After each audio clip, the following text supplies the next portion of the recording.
After half an hour of watching, the Ice Empress finally couldn't sit still. She stood up abruptly, left behind the hurried excuse, "I'm going back to the extreme Northland to fetch some things," and slammed the door so hard it echoed. Inside, the moment the Ice Empress left, Kong Ming'an slowly opened his eyes. He looked at the Snow Empress, who remained cold and composed, and felt a helpless flare of anxiety. "Is this really okay?" he asked. The Snow Empress's voice was as steady as ever. "I don't know," she said flatly, "but Binger won't be able to resist. When that time comes, if you tease her a little, it'll seem like a natural conclusion." The choice of words felt awkward to the Ice Empress. She couldn't shake the impression that something about the Snow Empress had switched. Kong Ming'an felt it too. The Snow Empress seemed different, as if some hidden mechanism had flipped in her. Without affecting her expression, the Snow Empress reached up and loosened a few buttons at the top of her dress, exposing the pale curve of her neck and a delicate collarbone. Kong Ming'an froze. "Wait, no." She remained expressionless, her gaze cool, but her actions were decisive. A faint light flickered across her fingertip. It sliced through the fabric across Kong Ming'an's chest as if it were paper. Her palm, cool to the touch, rested over the freshly exposed skin. "This is necessary," she said calmly. "If it were only a test, Binger wouldn't be unable to resist. We need to give her something different." Her voice softened, but the implication was blunt. "When you put on a show, you must go all the way." Kong Ming'an had no reply. Before he could protest more, the cool, soft sensation sealed his lips. The lights in the room went out, and extreme ice spread, forming an invisible barrier that isolated the entire chamber just as before. Silence settled in, heavy and intimate. Outside, the Ice Empress had not truly left. She had used her authority to blink across space and returned in a heartbeat, lingering at the doorway. She breathed deeply several times, as if steadying herself, then reached for the doorknob. She felt the barrier of extreme ice at once. "Of course, I knew it," she thought, and a burst of conflicting emotions, surprise, jealousy, a bitter amusement, rushed through her. Her breath hitched. Her hand hovered, then, as if compelled, she placed it carefully against the cold door panel, as she had done before. A fine filament of perception, like an antenna, slid into the barrier. Images and sounds poured into her mind. Her expression snapped taut and then flooded crimson. The blush crawled up her face, searing to her ears. "See, can it be like this?" she whispered, voice trembling, pupils dilating as her entire worldview seemed to wobble and rebuild.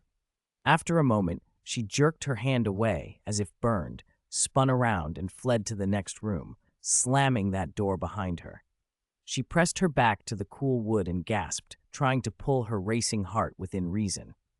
It took a long while before she could steady herself even a little. Unconsciously, she spread thumb and forefinger and, as if following some memory more than a plan, let them wander across the flat of her lower abdomen and then upward.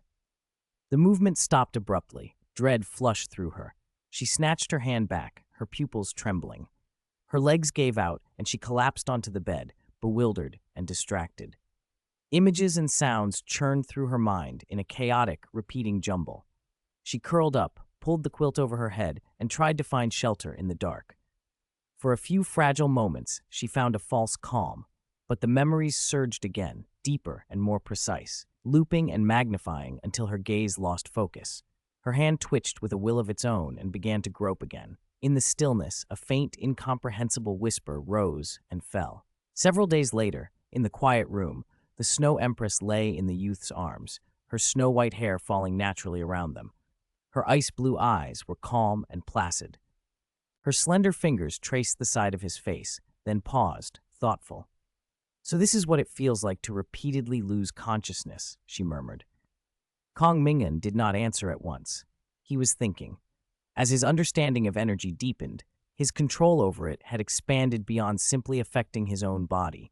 He could now interfere with the flow of energy in others directly, no longer needing spirit fusion skills as a bridge. The range was short. Interference required physical contact, but it was effective. What had happened here was that he'd tentatively sealed a vast divine rank power inside the Snow Empress for a moment.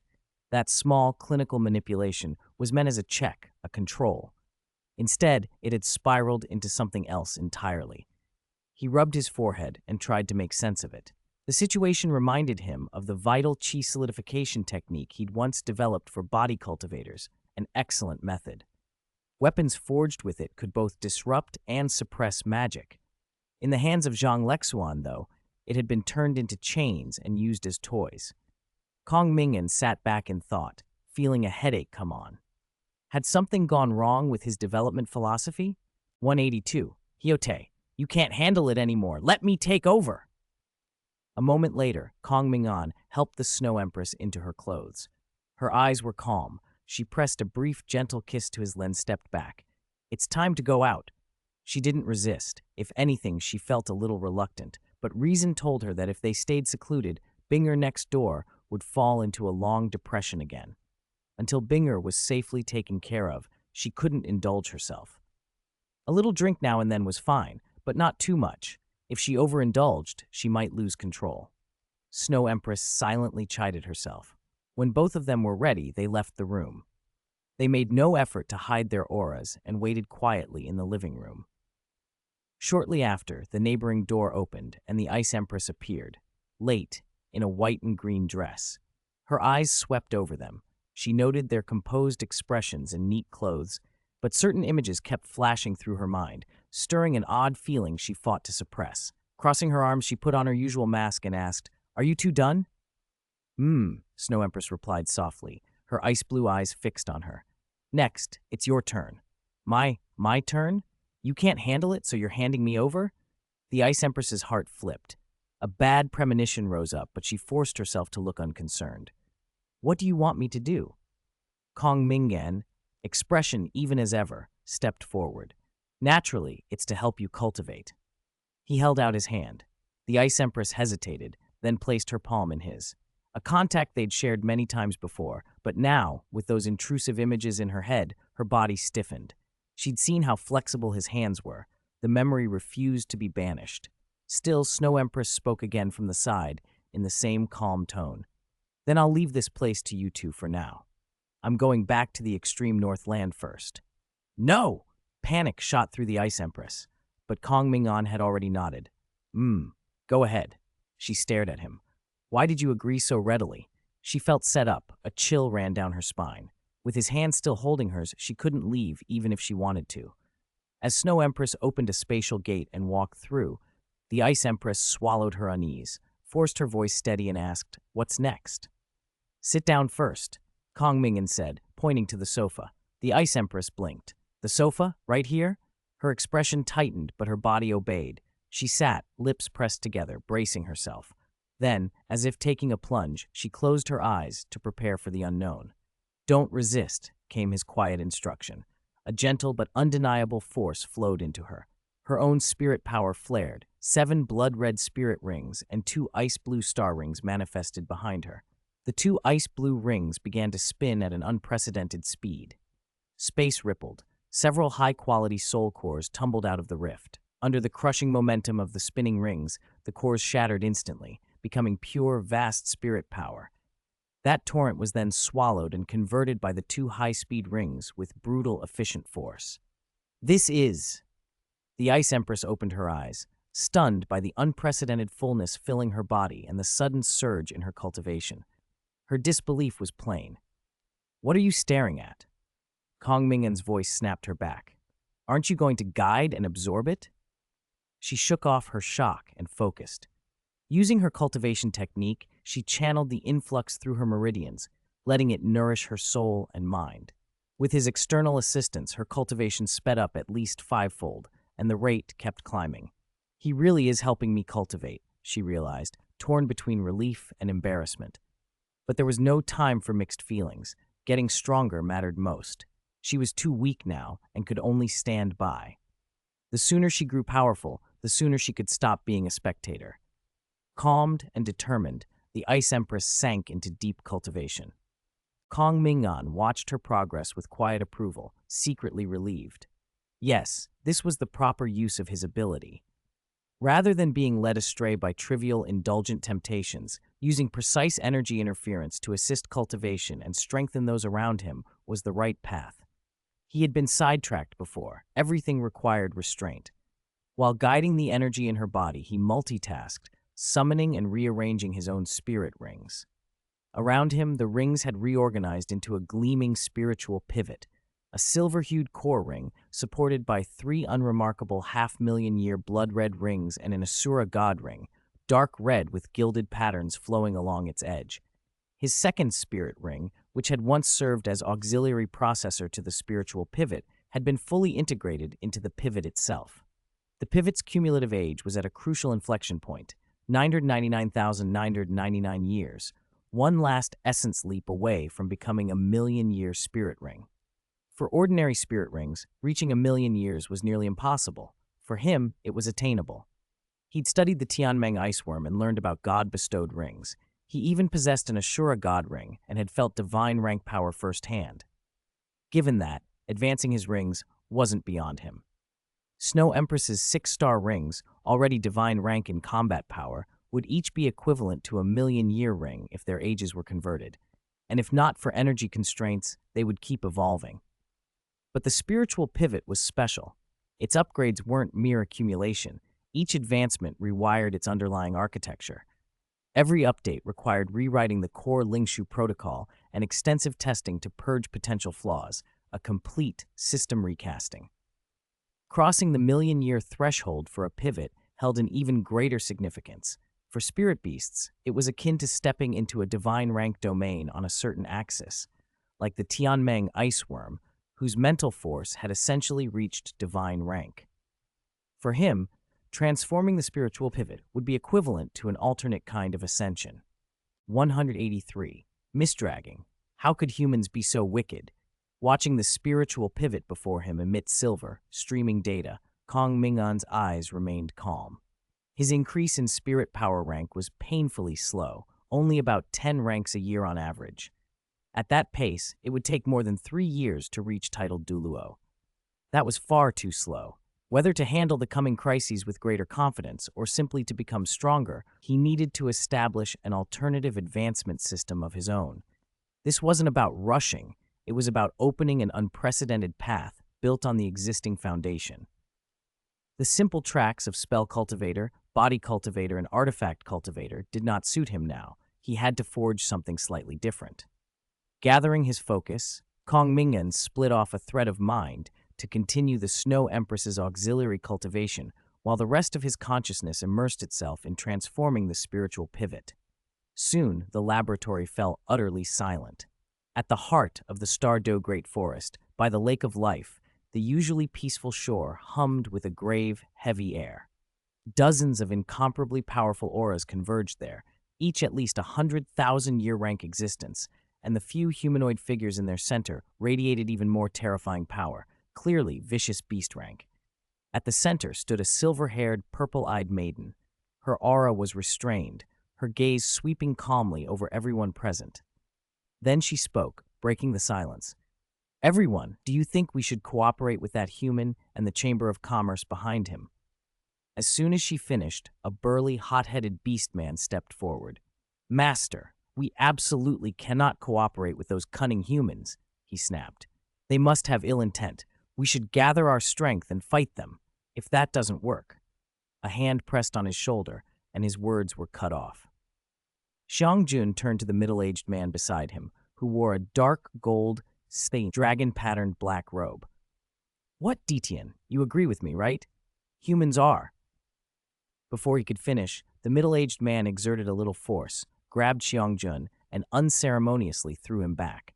The spirit beasts exchanged looks and fell silent. This was old behavior they'd grown used to. Detian bowed slightly and spoke cautiously to the silver-haired maiden. "Master, I agree this is suspicious. That human actively proposing cooperation must have a scheme. We must be extremely careful." Nearby, an old man in a deep purple robe, his face withered with age, paused, sighed, and stepped forward to bow. "Master, I believe cooperation might be feasible." Guyue's eyes narrowed. "King of 10,000 monsters, why do you say that?" The King of 10,000 monsters drew a long breath. "Because the other party didn't truly give us a choice." "No, explain yourself clearly." Xiangjun could not help but interject from the sidelines. The king maintained his respectful gaze on Guyu. "Master, the problem is that contract. Its terms bind that human youth, but do they bind everyone under his command? such as the Snow Empress? If the contract only restricts him and not those aligned with him, then we have no protection from divine rank forces under his influence. Guyue's pupils tightened. He continued, voice heavy with concern. Aside from you, Master, everyone here, including Didion, cannot match the divine rank Snow Empress. If she descends on the Star Do Great Forest with divine might, and you cannot intervene, we will be destroyed. And if you intervene to stop her, you would violate the contract clause that says neither party nor their affiliated forces shall be attacked. The old man's words landed hard. If you act, that human could legitimately trigger the God test of destruction and report our existence to the God realm. The consequences would be unimaginable. Guyue's expression froze. She had been hurried into signing the contract, pressed step by step until she had only a dozen seconds to decide. How could a human be so wicked? The king of 10,000 monsters sighed and let the silence stretch a moment longer, then continued more softly. From my networks among the forest's plants, I know some of what's been happening in Shrek City, how the Ming'an Chamber of Commerce has been eroding Shrek Academy's autonomy. Outwardly, it appears cooperative, but it's gradually made Shrek subordinate. Our situation looks similar. Their goal is obvious: boil the frog slowly. The master did not see it at first. He paused, then offered a different angle. That said, cooperation isn't necessarily all bad. Given that the Snow Empress successfully transformed and broke through to divine rank, the other party likely has methods for spirit beasts to safely pass the heavenly tribulation and achieve divinity. The Ice and Snow Empress's support suggests they gained real benefits. With precedents like the extreme Northland, this forced path might be a road out rather than a trap. The beasts fell into deeper silence. The chance to become divine, no spirit beast could easily refuse that temptation. Still, none spoke. The future of the entire Star Do Great Forest rested on one person's decision. Guyue sat in silence, thinking. The Snow Empress's question that day had pierced her. She suddenly realized how little she had done in her title as Beast co-ruler, how she had been living off the offerings of the Spirit Beast race, drifting through cycles of wake and sleep since her birth and escape into the Duluo plane. She had always assumed she could shelter the race and solve its problems. Now, faced with the real choice for their future, she felt powerless. After a long, heavy moment, Guyue raised her head under the beast's watchful gazes. A faint but undeniable dignity flared in her brilliant purple eyes. Resolve settled into her expression. "I will handle this matter," she said, her voice regaining its cold majesty. She looked each present in the face and added slowly, word by word, "The spirit beast race will never perish." She spoke no more. A flash of silver light swirled around her, and she vanished from the shore of the Lake of Life. Guyu, if we accept this, can the spirit beast race truly survive? Protagonist. Guaranteed. P.S. I suddenly realized the Silver Dragon King's storyline is easy to write, and I can play Jenga with Chewer along the way. P.S.S. Next, I will continue pushing the main plot. The coming sections will be the prelude to plane transformation and plane unification. The lewd stuff is just a bonus. 184. Tang San. It must be a shocking scheme by the original body. Shrek Academy, the arena. After the referee's announcement, the final combat assessment was over. Tang San stared numbly at the certificate declaring fourth place. Purplish bruises mottled his face, a faint throb keeping him painfully conscious, and he still couldn't quite process it. He had lost? He actually lost? A few months earlier, he had absorbed a 10,000-year spirit ring and advanced beyond his rank. He had been about to inspect the new content of the sea god's divine test when his soul was injured without warning and he lost consciousness. The diagnosis afterwards said his soul had been impacted during the ring absorption, which made no sense to Tang San. He had clearly absorbed the ring successfully, so why would his soul suddenly be damaged? In the end, there was no answer, only the temporary conclusion that it had been an accident. The God test itself hadn't gone wrong, had it? He spent months in the infirmary, finally recovering about a month into the new semester. The first thing he checked when he woke was the God test inside him. The next test read, See God's fifth test. Content, enter the golden ancient tree and accept the infusion of the tree's life energy. Reward, infusion of Asura, God's divine force. Of course, It had to be the original body's stratagem. His mother was now inside the golden ancient tree and had already gained preliminary control over part of its power. If he could enter the tree and make contact with her, the assessment would be trivial. The original body's interference with the God test had clearly increased. It still couldn't communicate directly with him, but it had raised the stakes to his advantage. With a clear goal, Tang San signed up for the reworked final assessment to win the qualification to enter the golden ancient tree. Under the new Spirit Department Dean, Zhang Lexuan, many systems at Shrek Outer Court had been reformed, including rewards. Previously, Shrek had many assessments, but few material incentives, and students had little way to acquire cultivation resources within the academy. After the academy partnered with the Ming'an Chamber of Commerce, things changed. The chamber introduced a contribution point system. Students could earn points by completing tasks and assessments and exchange them for cultivation resources. The final assessment changed too. In addition to basic contribution points and Spirit Ring customization privileges, winners would now gain qualification to enter the golden ancient tree for cultivation. With a 10,000-year Spirit Ring, victory should have been within his grasp. He had swept through to the final round and then been beaten up. Tang San's eyes darkened as he replayed the memory of being suppressed by 3 massive tripods, flung around like a ball, and finally left battered and swollen. He had thought it was an anomaly. He had a 10,000-year Spirit Ring and should have been invincible among his peers. He stepped into the second match, and then that blue-haired youth had stared at him, and he collapsed instantly. He bowed his head, a wince passing through his features before he forced it away. The top 5 in this assessment all gained the qualification. He had enough points to finish 4th, which at least meant he could enter the golden ancient tree. As long as he could get in, accept the life force infusion, and complete the test, he'd have no rivals. Tang San remained confident.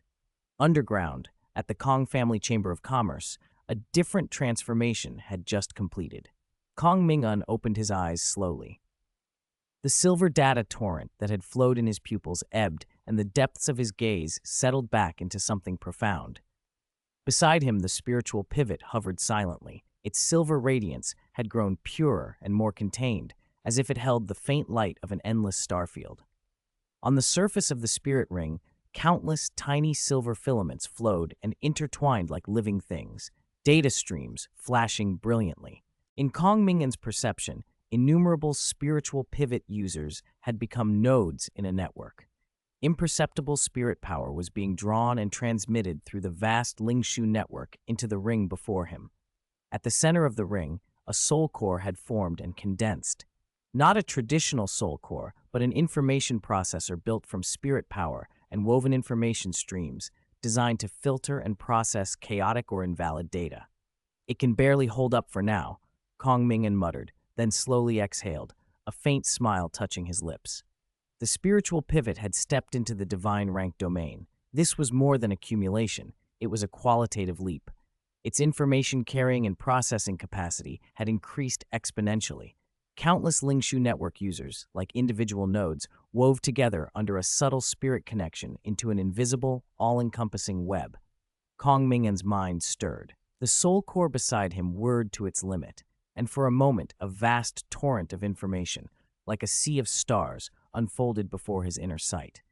Anything covered by the Lingshu network now had its information as clear as lines on his palm. For that instant, he entered a state of pseudo-omniscience. Where the mind reaches, wherever the net covers, all information is clear. The silver data in his eyes intensified until his vision nearly glazed over. Then the soul core stopped rotating, and the torrent of information subsided. Kong Ming'an stepped back from that intoxicating edge of control, as if he'd almost touched omnipotence and chosen to withdraw. "That's a bit overwhelming," he said, rubbing his brow. The rush of data had given him a dangerous illusion that he could do anything. Thankfully, the Lingshu network wasn't yet widespread. Once he hit a cognitive ceiling, he naturally disengaged. "A single core processor isn't enough. I still need a dual structure." He was still thinking when a crisp voice came from beside him. Why did it stop? The Ice Empress had moved closer in silence. Her golden eyes were puzzled. For the past month, she'd been flooded with spirit power, and when the surge cut off, she felt a strange emptiness. She had been surprised herself by how reluctant she was to let it go.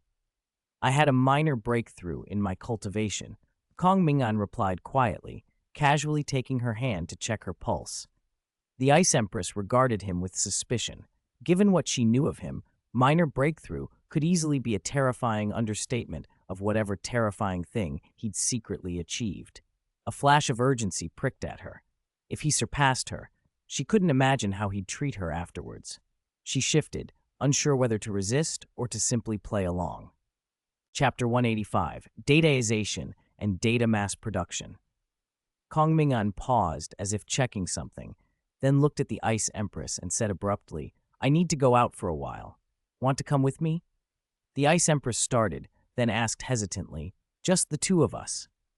Kong Ming'an smiled and nodded. "Yes, just the two of us. But you'll have to protect me a little. I want to test my current limits."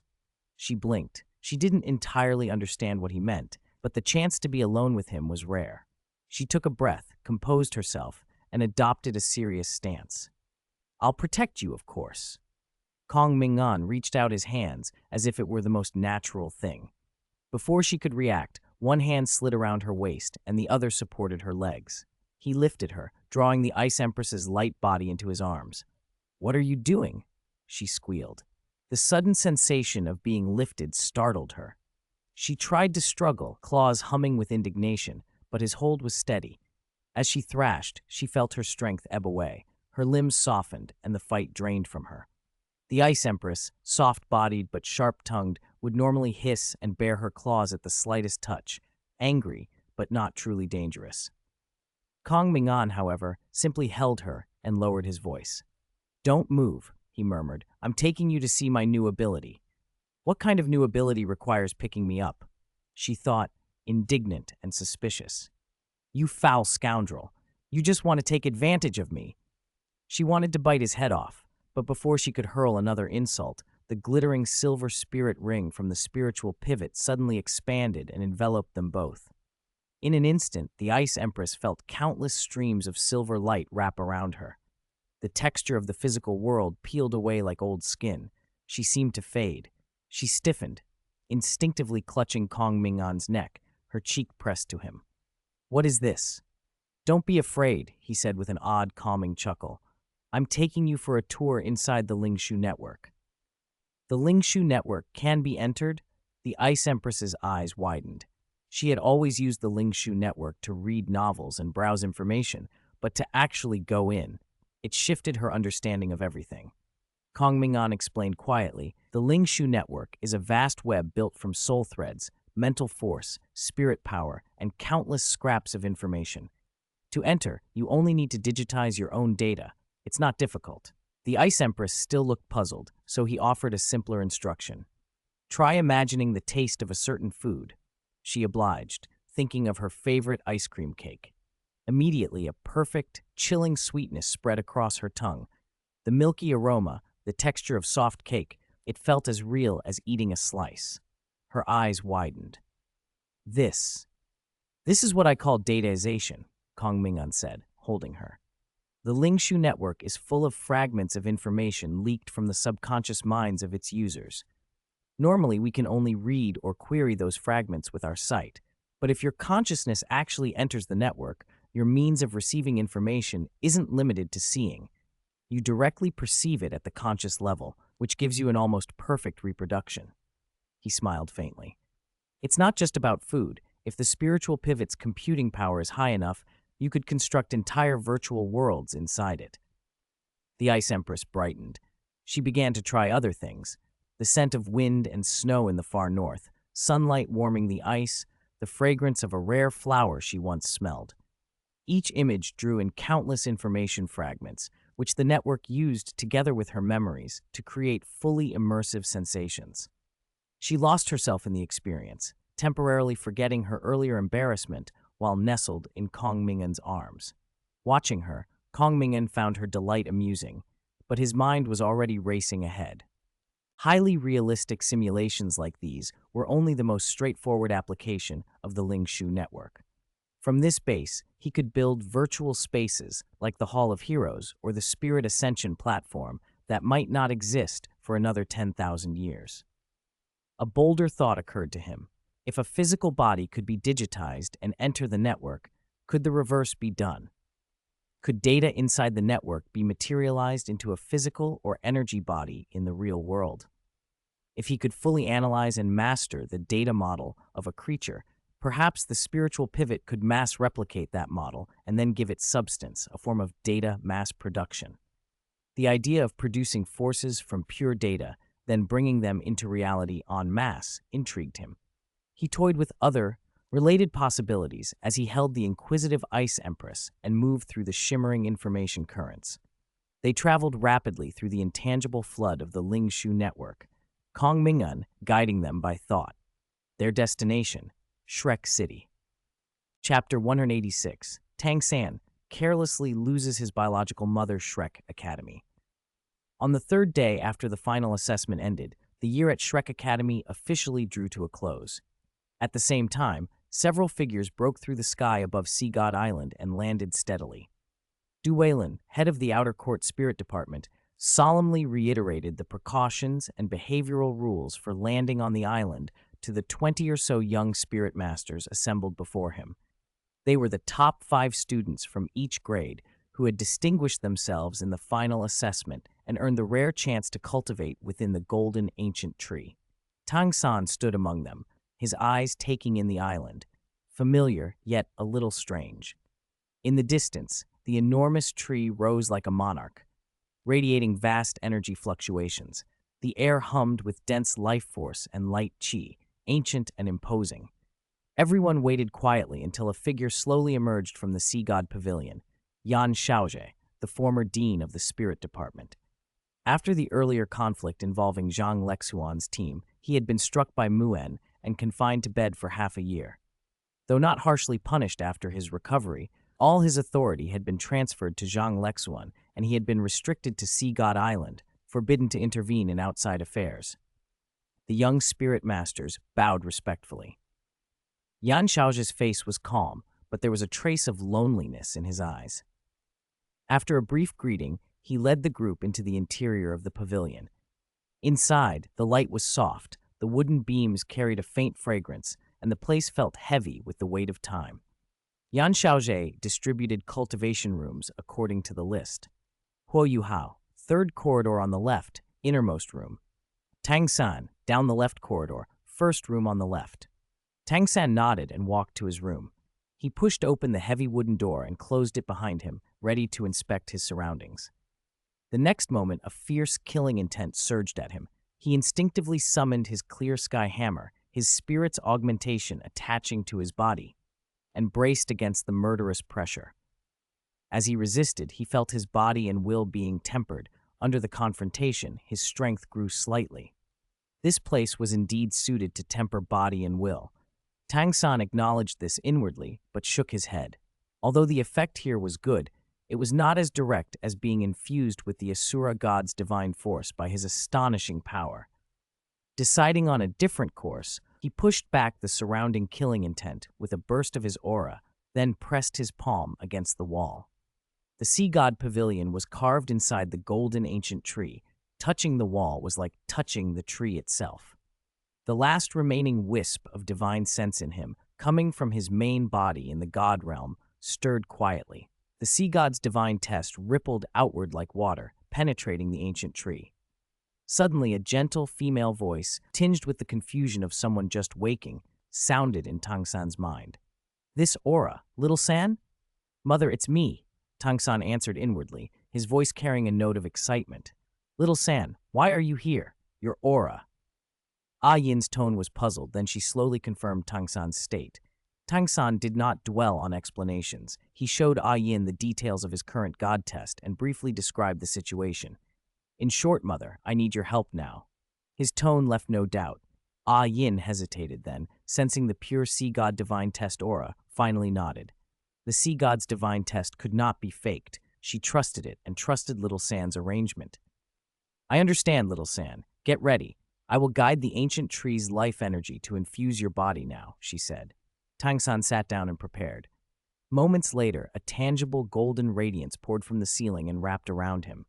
Vast, pure life energy flowed into his limbs and bones like a warm tide, nourishing his meridians and tempering his body. He guarded his mind tightly, enduring and directing the influx. Ah Yin stood to the side, focused on channeling the tree's life energy and monitoring his status. Then, without warning, two silent silver rays of light condensed behind her into two small figures. Ah Yin's body froze for an instant. Her divine official level soul perceived something wrong. She wanted to turn and check, but before she could, a torrent of silver data exploded into being and surged into her consciousness like a breached flood. The flood of complex information far exceeded what her soul could process. Her consciousness scattered, her gentle eyes went blank and hollow. She stood there motionless, utterly unresponsive. "What is this?" the Ice Empress asked beside Kong Ming'an. "This is the Sea God's mother, Tang San's mother," Kong Ming'an replied. The Ice Empress studied the stunned soul and frowned. "Did you just break her?" Kong Ming'an shook his head. "Not yet. After all, she has a divine official level soul. She's not that fragile."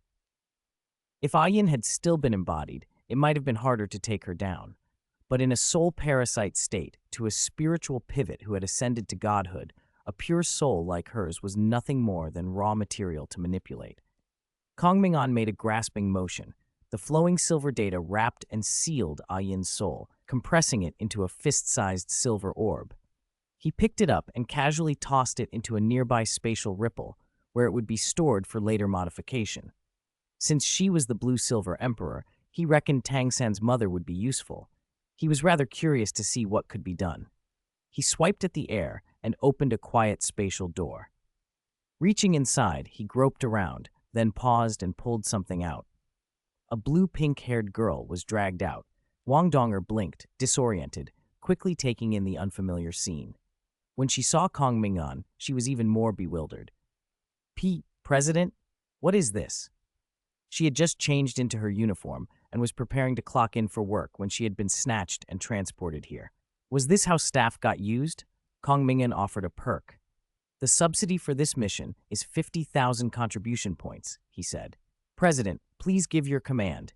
Wang Donger replied immediately, her eyes hardening with resolve, as if she had been given a sacred mission. She straightened and set her small face in earnest determination. 187. Moon's perception was refreshed. Kong Ming'an looked at Wang Donger, who was putting on an act of loyalty, and let out a small chuckle. He had the feeling he'd raised the girl a little off course. Her behavior was developing in some odd directions. He released her hand and motioned for her to stand properly. Then a faint glow gathered at his fingertip as he touched the spot between her eyebrows. In the next instant, a phantom of brilliant azure light separated from Wang Donger's body, her sea god spirit. The spirit phantom solidified, and a pure sea god aura naturally manifested. Kong Ming'an's consciousness took over, and the sea god spirit opened its eyes. Wang Donger, standing nearby, blinked. She glanced from her controlled spirit to Kong Ming'an, who kept his eyes closed, and her gaze lingered on his face for a moment. Then, from the corner of her eye, she caught sight of the Ice Emperor, narrowing her eyes, arms crossed, exuding a faintly cold aura. Wang Donger shivered, immediately folding up all curiosity and withdrawing her attention. She planted her feet and stood obediently, motionless. The Ice Emperor snorted softly and stepped a little closer, silently watching, no longer speaking. Nearby, Tang San was utterly oblivious to the unfolding scene. He was still luxuriating in the comfort and surge of power from the infusion of life energy, totally unaware that he had accidentally lost his birth mother. Just as he felt his body undergoing a transformation, the majestic voice in his mind rang out as expected. The sea god's 5th god test is complete. That triggered a condition. God Realm Tang San, far away in the God Realm, immediately received the notice that the god test had finished. Without hesitation, he began to divide his Asura god position origin and inject it into the sea god's divine test. At the same time, an icy killing intent, potent enough to erase consciousness, suddenly poured into Lower Realm Tang San's body. Lower Realm Tang San's form seemed to swell. Pain crossed his face as if something inside were tearing, but beneath the pain was the thrill of power rising rapidly. Kong Ming'an gave a casual wave of his hand. A dark red ring appeared, its edge traced with flowing golden patterns, an Asura god ring. It rotated slowly, emitting an invisible suction. The god position origin that had surged into Tang San's body seemed to find its true owner and was drawn toward the Asura god ring instead. Kong Ming'an moved without haste, raising his hand again to extract the small portion of god position origin remaining inside Tang San and integrate it into the ring. Simultaneously, he injected a measure of Asura divine force derived from the origin into his own body, simulating the incoming divine infusion. Time passed. When the god position origin accumulated in the Asura god ring reached a certain capacity, Kong Ming'an stopped the loading. He then controlled the god test to send feedback to the god realm. The body's endurance limit has been reached. Immediately, the infusion from the god realm ceased. Kong Ming'an calmly felt the origin power that had grown another circle within the Asura god ring and made a quick calculation. Perhaps he didn't need to usurp the god position origin bit by bit through repeated god tests. Maybe one or two more accumulations would suffice, and then, taking advantage of Tang San's inattention, he could forcibly extract a large amount of origin at once, achieving his goal in a single stroke. He filed away the thought and put the Asura god ring away. The first phase of the plan had been completed perfectly. Kong Ming'an opened a spatial doorway, grabbed Wang Donger, and tossed her inside. Wang Donger, she wanted to protest that she could walk by herself, but before she could speak, she had already disappeared through the portal. Kong Ming'an stretched as if warming up. Then an invisible fluctuation radiated from the shimmering silver spiritual pivot beside him. In an instant, the entire sea god island was swallowed by a slow domain. Waves froze mid-surge. Leaves halted in their descent. Walking spirit masters stopped mid-step. Even flowing spirit power came to a standstill. The change was silent and so subtle that most people didn't notice anything wrong. But deep within the golden ancient tree, the old man who had been dozing in a wheelchair opened his eyes with stunned solemnity. As a 99th rank limit Duluo, Ming'an clearly felt the slow domain's cover. He looked up to a spot not far away. Two figures slowly emerged from the spatial ripples. The young man at the front smiled faintly and spoke in a calm voice. "Hello, Your Excellency Ming'an." Ming'an's eyes sharpened and spirit power gathered around him, though he held it back, watching them with unprecedented caution. "Who are you two, and why have you come to my sea god pavilion?" His gaze fell involuntarily on the only visible spirit ring beside the young man, a silver ring. Even at a glance, Ming'an felt a majestic energy from that single ring, one that rivaled his own peak state. It seemed impossible. Could this be a legitimate spirit master? Kong Ming's smile did not fade. "Your Excellency Ming'an, rest assured, I bear no great ill will toward Shrek Academy." Ming'an frowned but remained silent. "I am here only to take away this golden ancient tree." He couldn't voice the thought, but it hung heavy in the air. Ming'an's eyelids twitched. To take the foundation of Shrek Academy, the symbol of Sea God Island, and call that not having too much ill will? He fell into a brief daze before his last shred of hope died. He was silent for a long moment, voice hoarse. "It seems that if you two wish to take the golden ancient tree, you don't need this old man's permission." "There should still be a sense of ceremony," Kong Ming'an replied calmly as he raised a hand, his aura already locking onto Ming'an. Ming'an closed his eyes, took a deep breath, and when he opened them again, the hesitation and tangled emotions were gone. He knew he was outmatched, but he could not simply stand by and watch them take the golden ancient tree. With that resolve, the wooden wheelchair beneath him disintegrated into dust. His hunched figure straightened abruptly, and a majestic, overbearing aura erupted upward. Though his frame remained thin, Ming'an had briefly returned to his peak. Kong Ming'an's smile vanished, and his expression turned serious. This was the test he had set for himself, a measure of his strength. He could not afford to be careless. 1 in 88. Moon's faith collapsed after a brief standoff. Ming'an moved. There were no flashy spirit techniques, only the purest, most direct punch. Where his fist struck, an imposing will erupted, as if able to crush everything in its path. Reign over the world. Ming'an's style was extremely pure, centered on his self-created reign over the world, augmented by his ultimate Dragon King's evil-breaking split and the domain control of the Dragon King's shocking domain boundary, all backed by his limit duo cultivation. The split supplied the cutting force, the domain supplied the overwhelming pressure. Together, they were simple and devastating. The golden aura of his fist tore the air and slammed into Kong Ming'an. Kong Ming'an neither dodged nor retreated. He met it with a raised hand.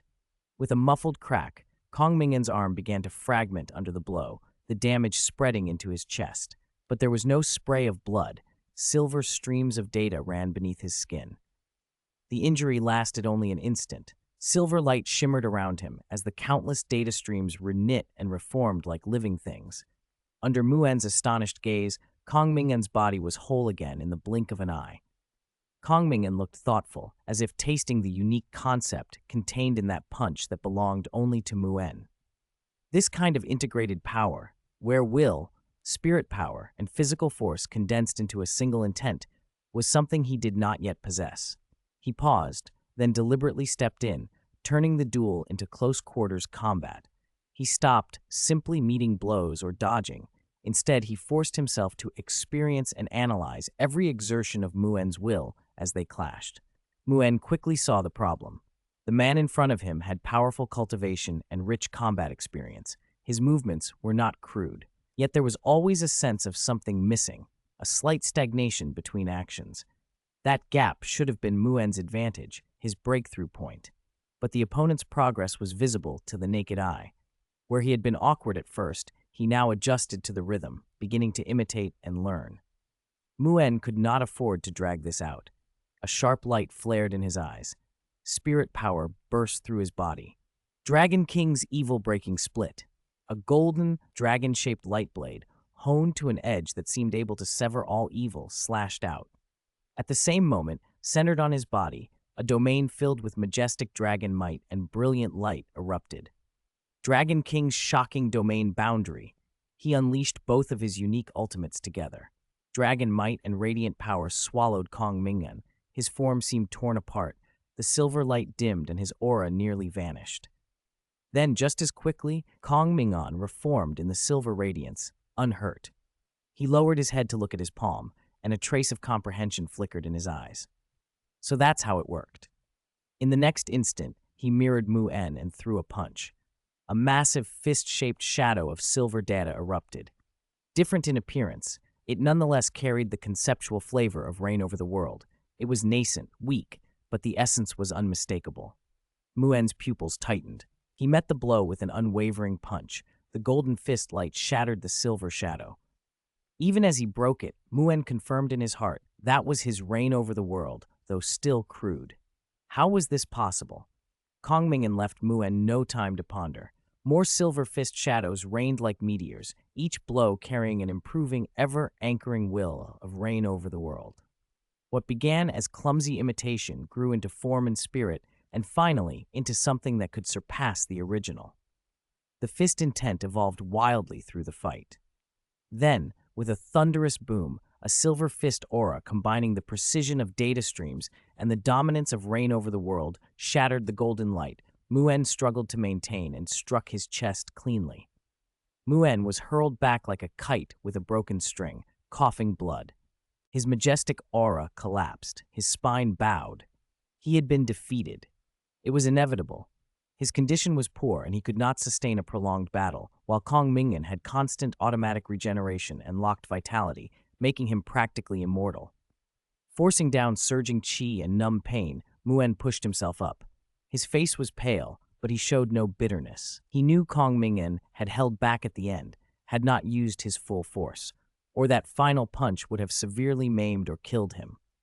Before he could speak, a pure stream of life energy separated from the golden ancient tree and poured into Mu'en like sweet rain, rapidly stabilizing his injuries and nourishing his withered meridians.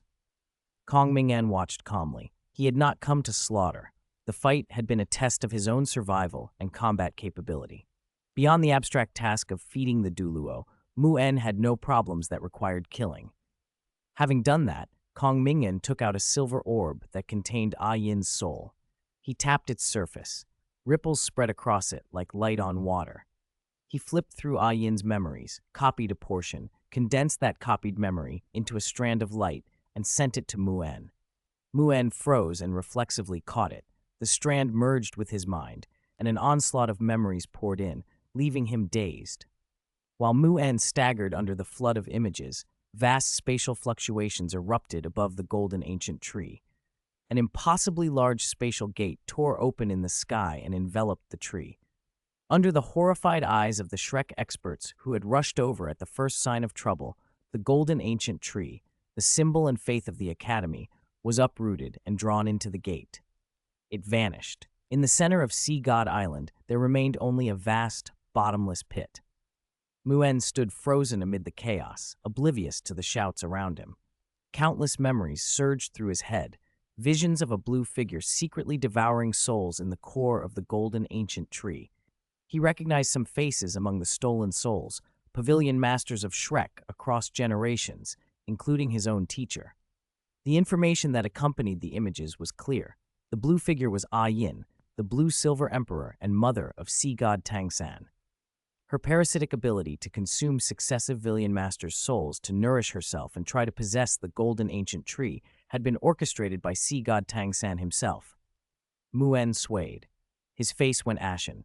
Only moments before, the tree's power had nourished him, extending his lifespan and restoring him as if he'd gained 10 years at once. Yet there was no joy, only a hollow, stunned disbelief. He stared at the empty center of Sea God Island.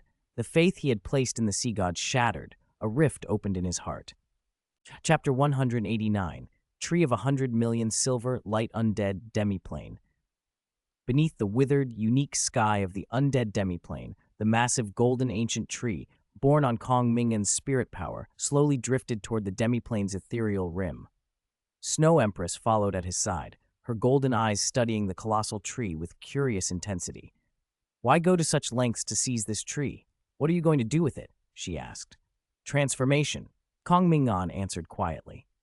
The golden ancient tree was destined to become the life core of the Duluo plane. Its matter was among the most supreme in that world. His earlier actions, the extraction of the Asura god position origin, the capture of Yin, the fight with Ming'an, had all been secondary. Even the prior ascent of the spiritual pivot toward godhood had been preparation for this transformation. Without further delay, they arrived at the edge of the undead demiplane. Compared to its center, this boundary area was chaotic, energy sparse, spatial anchoring weak. Beyond lay the void and the scattered fragments of other planes, many of which Kong Ming'an had obtained by petitioning the Duluo plane will. Because the Duluo plane attracted drifting plane fragments, and because he was a child of destiny whose reasonable requests were often granted, he and Snow Empress had, months earlier, after learning about demiplanes from Elder Yi, anchored several fragments outside the undead demiplane to be used later. Kong Ming'an chose a larger fragment, brought Snow Empress and the Golden Tree down onto it. The fragment was desolate, empty, its spatial aura on the verge of collapse. When the tree's enormous root system touched the barren ground, its roots shot down instinctively, anchoring itself and stabilizing the surrounding space. Kong Ming'an raised his hand.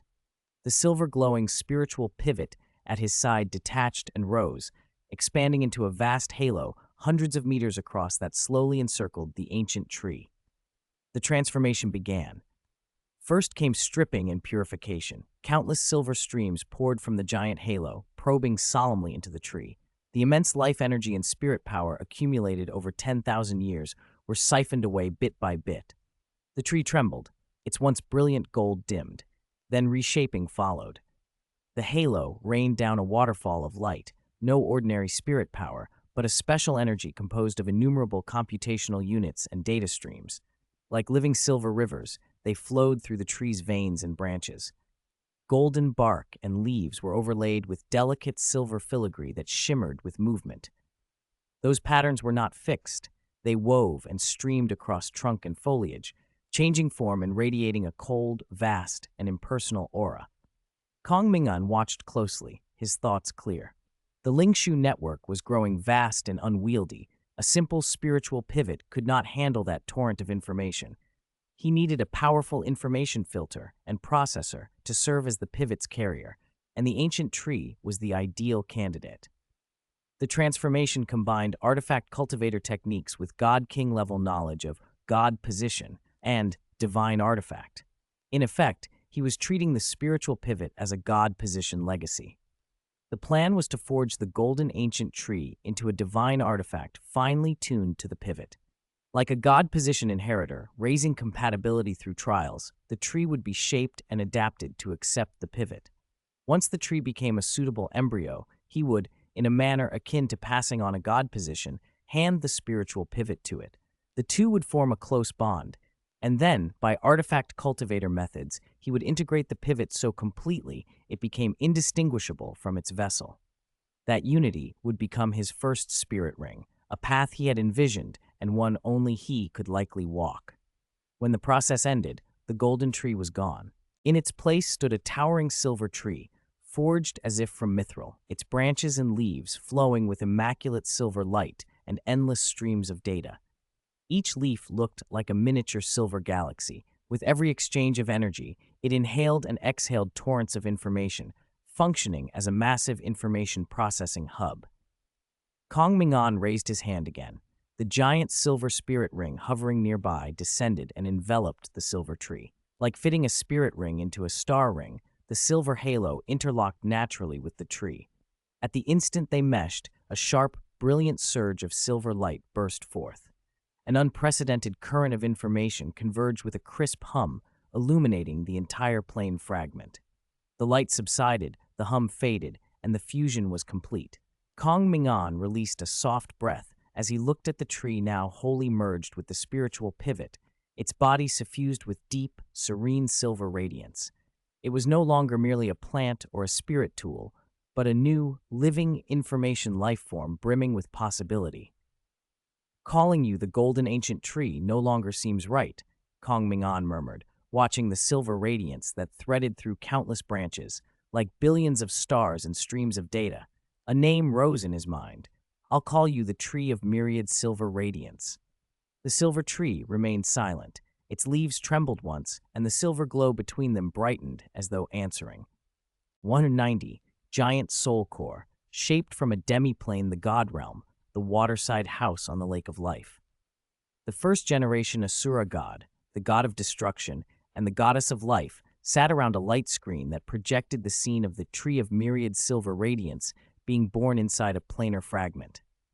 The first generation Asura god watched in silence for a long time before finally remarking, "This brat is as unorthodox as ever," he complained, but more in the tone of satisfaction over a successful investment.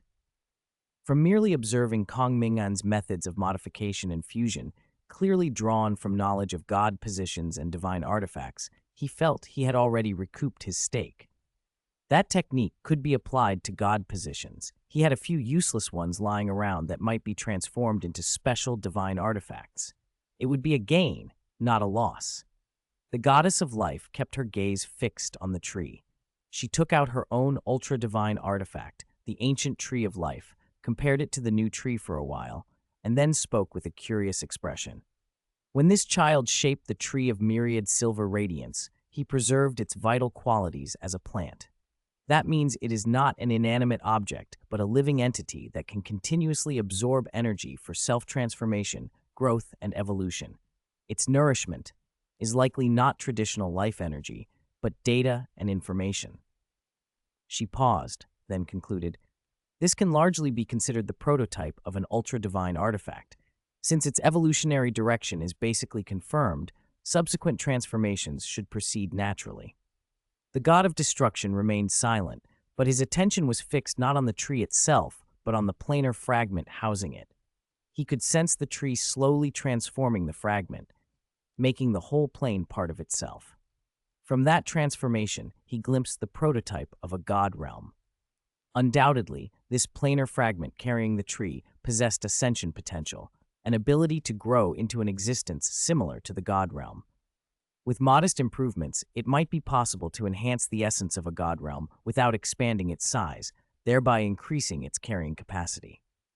He took out the core of the god realm that had been transferred to him some time ago and studied it thoughtfully. Silence settled in the waterside house. Each of the three god kings had gained some insight and fell into contemplation. Inside the planar fragment, beneath the tree of myriad silver radiance, the Ice Empress blinked and looked up at the giant tree that had fully transformed, its body flowing with tranquil silver light and endless streams of data. For a moment she had no words. She could clearly feel that the moment the fusion was completed, Kong Ming'an's aura had changed almost at once. Seriously, does this guy ignore all basic rules when ascending? Why is he leveling up so fast? She thought, unable to hide a muttered complaint at his audacity. Beside her, Kong Ming'an opened his eyes. The flash of silver radiance in them faded naturally, leaving them clear. He adjusted to the new state of the tree after its fusion with the spiritual pivot, then took the next step. He commanded the entire planar fragment carrying the tree to break free from its temporary anchoring to the undead demiplane. As expected, a gravitational pull from the Duluo plane arrived. The world power was immensely vast, but moved gently, slowly reclaiming the planar fragment and anchoring it at the edge of the plane's barrier. Immediately afterward, Kong Ming'an stirred the tree anew. The massive canopy, as if forged from silver, spread and swayed. Countless branches and leaves that flowed with data converged at the core of the crown as though alive. In moments, a gigantic phantom soul core, composed of pure energy and information, materialized and began to rotate slowly. A brilliant silver ring of light radiated from the trunk, echoing the soul core, and together forming a massive, slowly turning energy vortex. The Dulo plane will seem to sense the change and cooperated. The gigantic vortex generated an unparalleled suction, reaching out beyond the plane to draw in the chaotic primal energy diffused across the cosmos. Like a whale swallowing waves, the boundless, disorderly energy of the universe was forcefully drawn in and funneled into the massive soul core at the center of the silver vortex. In an instant, that chaotic energy was processed and converted by the soul core into vast quantities of refined heaven and earth origin chi. A small portion of that pure, usable energy was retained and stored directly within this space as it was being shaped into a demiplane. The greater portion, energy difficult for living beings to absorb directly but usable by the world, was fed back, without hindrance, into the Duluo plane. Kong Ming'an clearly felt the joyous fluctuations emanating from the Duluo plane will, and perceived that the plane's favor and luck toward him had deepened further. "Don't rush," he murmured softly. "In the future, there will be more demiplanes like the one beneath my feet to absorb the cosmos's energy for you. This is only the beginning." The plane's glad response was immediate. The construction of the tree had strengthened the connection between Kong Ming'an and the Duluo plane will. At least now he could sense the plane will to some extent. Seeing the heaven and earth origin chi growing denser inside the planar fragment as the soul core worked, Kong Ming'an would not let it sit idle. Energy existed to be used. Using the demiplane shaping method Elder Yi had taught him as a foundation, Kong Ming'an mobilized the vast energy within the fragment and began to shape it into a proper demiplane. At the same time, loose, unowned planar fragments that drifted outside the Duluo plane barrier were drawn by the world power. Kong Ming'an welcomed them, capturing and refining each fragment, integrating them entirely into the planar fragment beneath his feet. The root system of the tree spread as well, serving as the strongest anchors and framework. Its roots burrowed into every corner of the planar fragment and into the newly integrated smaller fragments, stabilizing the rapidly growing space and allowing the tree itself to fuse gradually with the plane. Countless roots extended, binding the structure together and accelerating the fusion. Time passed, minute by minute. Fueled by vast reserves of energy and Kong Ming'an's near-zero waste of power, the planar fragment silently completed its transformation. Kong Ming'an sent out his intent, signaling the plane will to cease the pull. The torrent of captured spatial fragments wrapped in world power abruptly stopped, and everything fell into a complete, steady calm. Chapter 191, Divine Kingdom of Order. Kong Ming'an's will unfolded, and the entire scene of the space imprinted itself on his mind. At its center stood the towering Tree of Myriad Silver Radiance, a world-reaching arboreal colossus.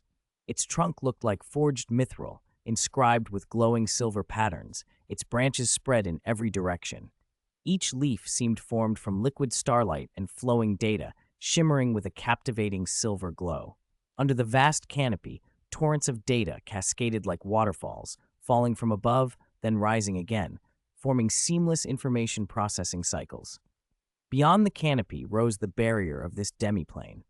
Unlike the desolate sky of the undead demiplane, this barrier was semi-transparent, offering a clear view of the boundless universe beyond. In the deep darkness of that void, countless unfamiliar stars glittered. Their light spilled down and intertwined with the tree's silver glow, producing a dreamlike, illusory scene. Kong Ming'an studied the demiplane quietly. It had almost merged with his spiritual pivot and the tree of myriad silver radiance. A thoughtful look crossed his face, and then he decided. This place, he said to himself, will be called the Divine Kingdom of Order. As soon as the name was chosen, a huge relief washed over him. It felt like finishing a major project in his previous life, an immense lightness. He glanced at the young woman beside him, the Snow Empress in white and green. She seemed slightly dazed, a trace of confusion softening her delicate features, making her unexpectedly endearing. On impulse, Kong Ming'an reached out and gently pinched her cheek. It was smooth, very pleasant to touch. The Snow Empress snapped back to attention and slapped his hand away. After a moment, though, she couldn't help asking, "What exactly did you do?" Kong Ming'an paused, thought for a moment, and then explained in terms she might grasp. You can think of it like the spirit ring method. The spiritual pivot corresponds to a spirit ring, and the modified tree of myriad silver radiance is the soul core that must be embedded within the ring. The fusion of the two creates a unique spirit ring, one that belongs to me alone. He pointed to the space beneath their feet and continued, that special spirit ring was then used as a soul core and embedded into this demiplane.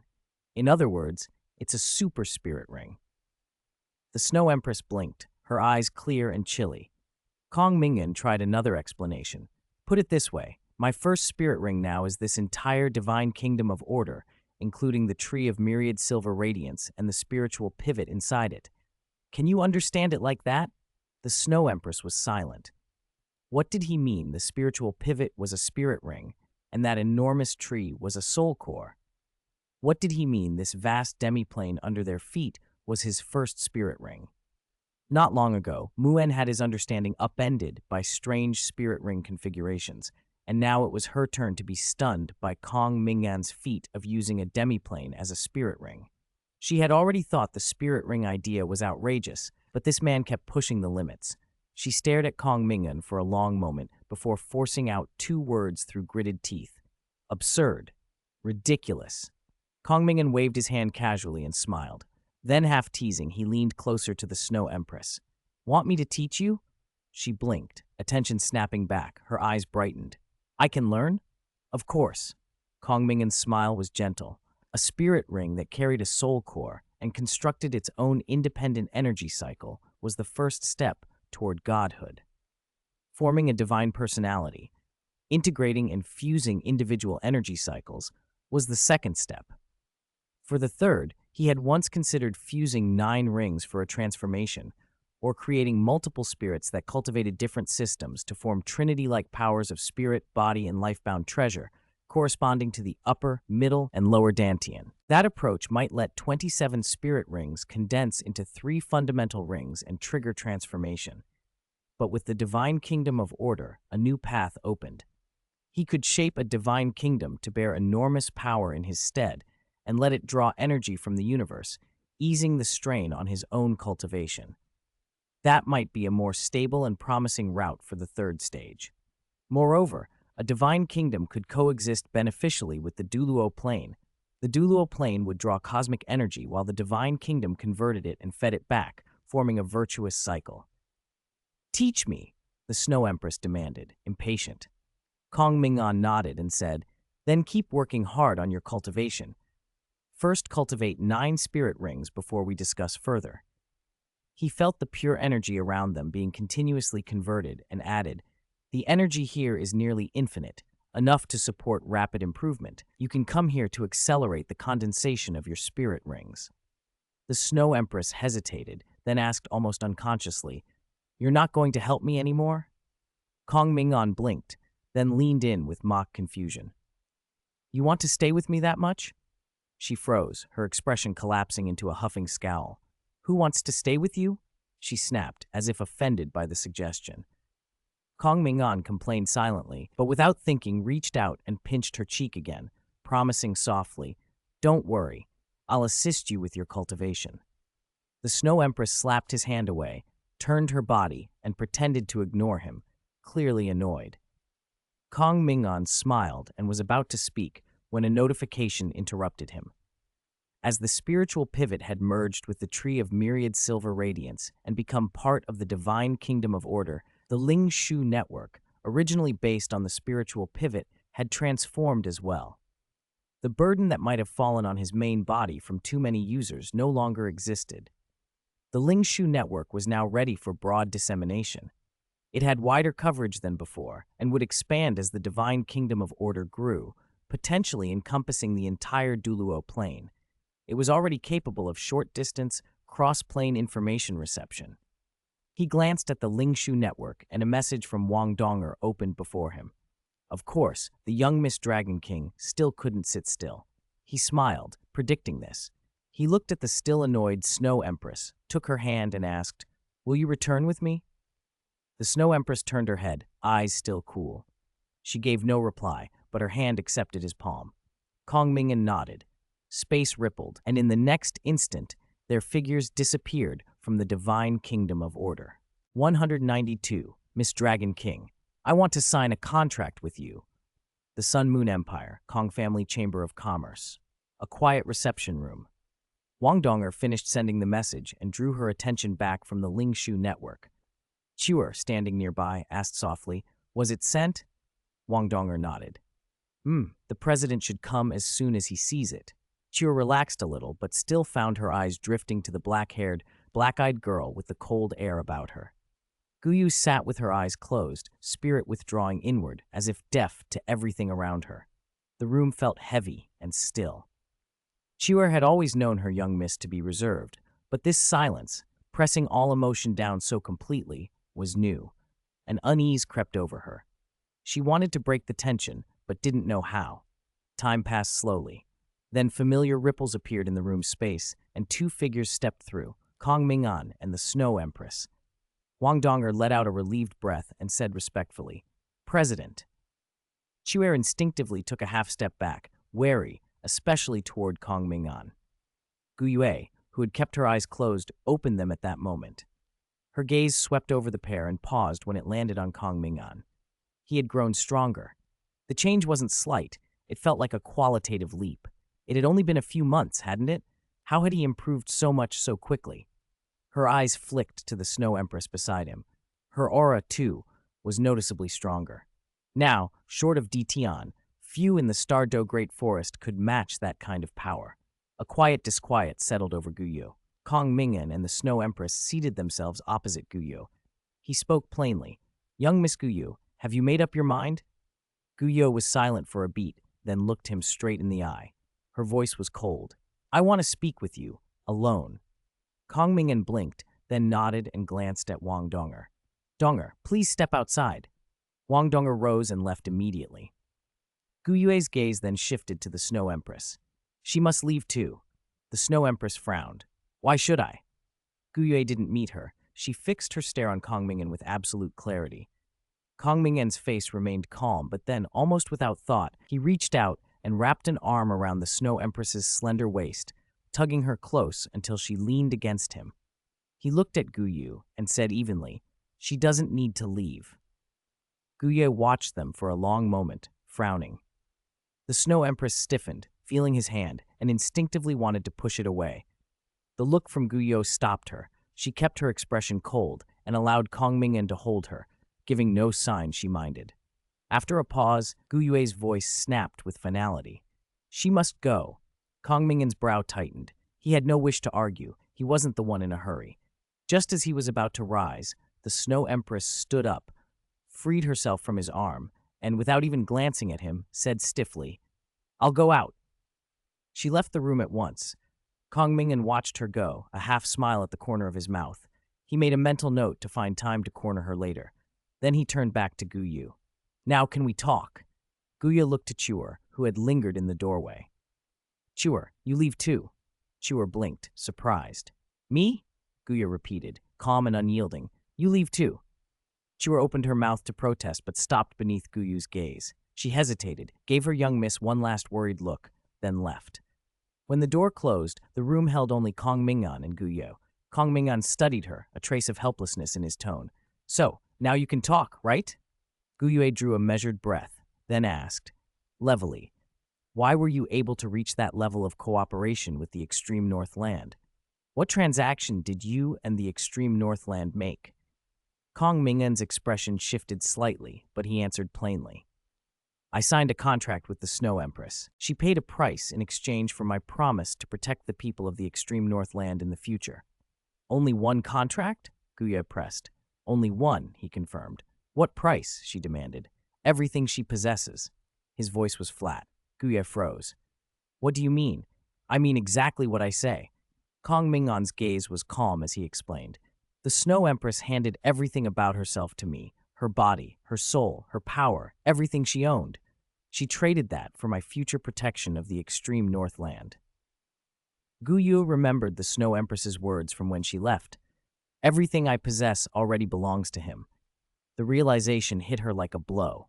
That Lord of the Extreme North had given up everything for his people. An indescribable wave of feeling passed through Guyu. Compared to her own once cool attitude toward the spirit beast race, guilt and something like awe pressed at her chest. She fell silent, lost in thought. Kong Ming'an watched her without hurry. The appearance of the divine kingdom of order and the tree of myriad silver radiance had already reduced the threat she posed. He wasn't worried. He had her cornered. After a while, Guyu lifted her head. Determination flashed in her ink-jade eyes. Her voice was cold and resolute. I want to sign a contract. The terms will be the same as the Snow Empress's. Kong Ming'an looked slightly surprised and paused, studying Guyu for a moment. Are you sure? He asked. I'm sure, Guyu replied without hesitation. Whatever the cost, she would protect the spirit beast race. This was a duty she should have assumed long ago. Now it was simply an act of atonement. Kong Ming'an nodded and said nothing more. He raised his hand and a shimmering silver spirit ring appeared beside him. It was not an ordinary spirit ring, but a projection from the divine kingdom of order. Although the divine kingdom of order could be carried with him, projecting it outside the realm to draw in universal energy was more practical. A remote connection did not limit its use, and he could recall it at any time. To all intents and purposes, it was the same as having it physically present. Guyu's eyes were drawn to the silver ring. Her innate talent let her sense the ring's essence. It was not a discrete object, but a projection. An instinct guided her soul along a faint connection. Her consciousness was pulled upward. She saw a special space suspended in the void, a colossal silver tree stretching from heaven to earth, its branches and leaves threaded with vast rivers of data. A soft silver halo enveloped the giant tree. The image was clear, but then an enormous torrent of information surged along her probing mind, a pouring galaxy of data that flooded into her like a deluge. Humph! Guyu grunted and severed the connection. Her consciousness wavered for a moment and then snapped back into focus. She looked at Kong Ming'an with a mixture of surprise and unease. What was that just now? Kong Ming'an's expression remained calm. Nothing more than my spirit ring. Guyu's pupils narrowed. That a spirit ring? She felt a flicker of disbelief and irritation. Kong Ming'an said no more. He began to silently mobilize the power of his spiritual pivot and the tree of myriad silver radiance within the divine kingdom of order, preparing to forge the contract and quietly contemplating the information flood she had nearly absorbed. A direct torrent of information was much less effective on beings of divine rank like Guyu, but it was devastating against weaker minds. Soon a contract condensed into being, emitting a faint silver glow. Kong Ming'an pushed it toward Guyu. She took it and scrutinized every clause with extreme care. The contract was simple and direct. In exchange for all she possessed, Kong Ming'an would protect the Star Do Great Forest. It was identical to the agreement he'd made with the Snow Empress, so plain there were almost no textual traps. Guyu studied it a long while, then set it down, eyes steady. Add one more clause, she said. What? She looked up and met Kong Ming'an's gaze. Deliberately, she recited the clause she wanted him to add. No matter who asks about the content of the contract between you and me, you must tell them that what we signed is a normal, equal cooperation agreement. Especially Chewer, you must not reveal any details to her. This was her last stubborn request. Above all, she did not want others, especially Chewer, who had always admired and relied on her, to know. If Chewer learned that the Lord's sister she revered would sell her body and soul for the sake of the forest, the disappointment would crush her. Guyue's fingers clenched unconsciously at her skirt. Kong Ming'an paused for a beat, then nodded. Fine. He amended the contract as she required. Guyue read the revised version again, confirmed it was correct, and signed. Kong Ming'an signed as well. The contract split into two streams of light and sank into their foreheads. Immediately, an invisible restraint formed between them. Guyue's face remained composed, but there was a hollow, almost resigned cast to her expression. Kong Ming'an did not notice the subtle change. He smiled and offered his hand. Happy cooperation. Guyue stared at his outstretched hand and frowned instinctively, but the contract was signed. Everything she had now belonged to the other party. She drew a slow breath and, with a stiffness that barely masked her reluctance, extended her hand and shook his. Consider it adaptation, she told herself. There would likely be worse to come. She withdrew her hand and rose quickly. I'll return to the Stardew Great Forest to arrange the follow-up matters. Not so fast. Kong Ming'an raised a hand to stop her. First, cooperate with me on a test. He had wanted to go after the escaped Ice Empress, but news had just arrived that the Ice Empress had fled to the extreme Northland to find the Snow Empress, supposedly to take her back to the Divine Kingdom of Order to cultivate. Kong Ming'an felt a touch helpless and decided to postpone the chase. The Ice Empress was hard to catch, tough talk but soft in action, quick to slip away when restrained. Since he couldn't apprehend her now, he might as well familiarize himself with the newly contracted young Miss Dragon King. He liked Guyue's body. There was a curiosity in him that wanted to examine it thoroughly. Guyue's body tensed, her hands clenched, and a reflexive surge of resistance rolled through her. She forcibly suppressed it, then replied in a voice that was steady but stiff. Okay. Just like being bitten by a dog, she thought. For the spirit beast race, a body was a small price. Besides, what could a mere human, even an unusual one who was not a divinity, do to her? It would be over quickly. Good, let's go then. Kong Ming'an rose and walked out. Guyue followed silently. Outside the door, Wang Donger and Chewer, who had been waiting, immediately looked up. Wang Donger greeted him quickly. President. Kong Ming'an nodded. Chewer glanced eagerly at Guyue about to speak, but Guyue avoided her gaze and kept her eyes forward as if Chewer did not exist. Lord Sister? Chewer couldn't help calling. Guyue continued to ignore her, trailing beside Kong Ming'an until they rounded a corner and disappeared from sight. Chewer froze, her face tightened with worry. Something had happened. Guyue's earlier silence, her avoidance, and the determination Chewer had glimpsed now all came back to her. She pressed her lips together, fear and apprehension flickering in her eyes. What had Lord Sister and that man discussed? On the other side, inside a certain laboratory, Kong Ming'an and Guyue stepped in one after the other. The door closed silently behind them, cutting them off from the outside world. Kong Ming'an reached into the spatial ripples and fumbled for a moment, then asked without looking up, You accessed the Ling Shu network, right? Guyue paused, then nodded. She had noticed the Ling Shu network's subtle mental force fluctuations early on. She'd tried to trace and pry open its core, but found the structure too intricate, visible but incomprehensible. In the end, she'd spent a long time using her own divine rank techniques to craft a deep mental camouflage, allowing both her and Chewer to enter without revealing themselves. She had to admit the Ling Shu network was invaluable for gathering information, sharing knowledge, and everyday conveniences. Kong Ming'an nodded. The silver spirit ring at his side flashed faintly, as if finishing a search. Then he said, I've already sent the materials. Look them over. Guyue opened the Ling Shu network and scanned the files. The information was divided roughly into two parts. The first was a fuller explanation of the spell cultivator system than the version she already had. Besides basic methods for extending and using spirit rings, it covered subsequent techniques for elementalization and the shaping of the sacred guidance soul ring. The second was a special technique called the form transformation art. She ran her eyes over the pages, and a sudden realization flashed through her. So that was why. Snow Empress and Ice Empress didn't directly transform. They used the form transformation art to take human form without weakening their power. As for the spell cultivator system, Guyue's gaze lingered on the detailed description of the anchored elementalization state. A frown formed as she looked at Kong Ming'an. The so-called elementalization state, she said, isn't that basically turning yourself into an elemental spirit beast? You could put it that way, Kong Ming'an agreed. What's wrong? Guyo frowned harder. Why can humans become spirit beasts? Spirit beasts can become humans, so why can't humans become spirit beasts? Kong Ming'an shot back. Guyo had no quick retort. Kong Ming'an fell silent, and the air around him shifted. A pure, biting aura of extreme ice seeped into the room. Guyo's expression chilled.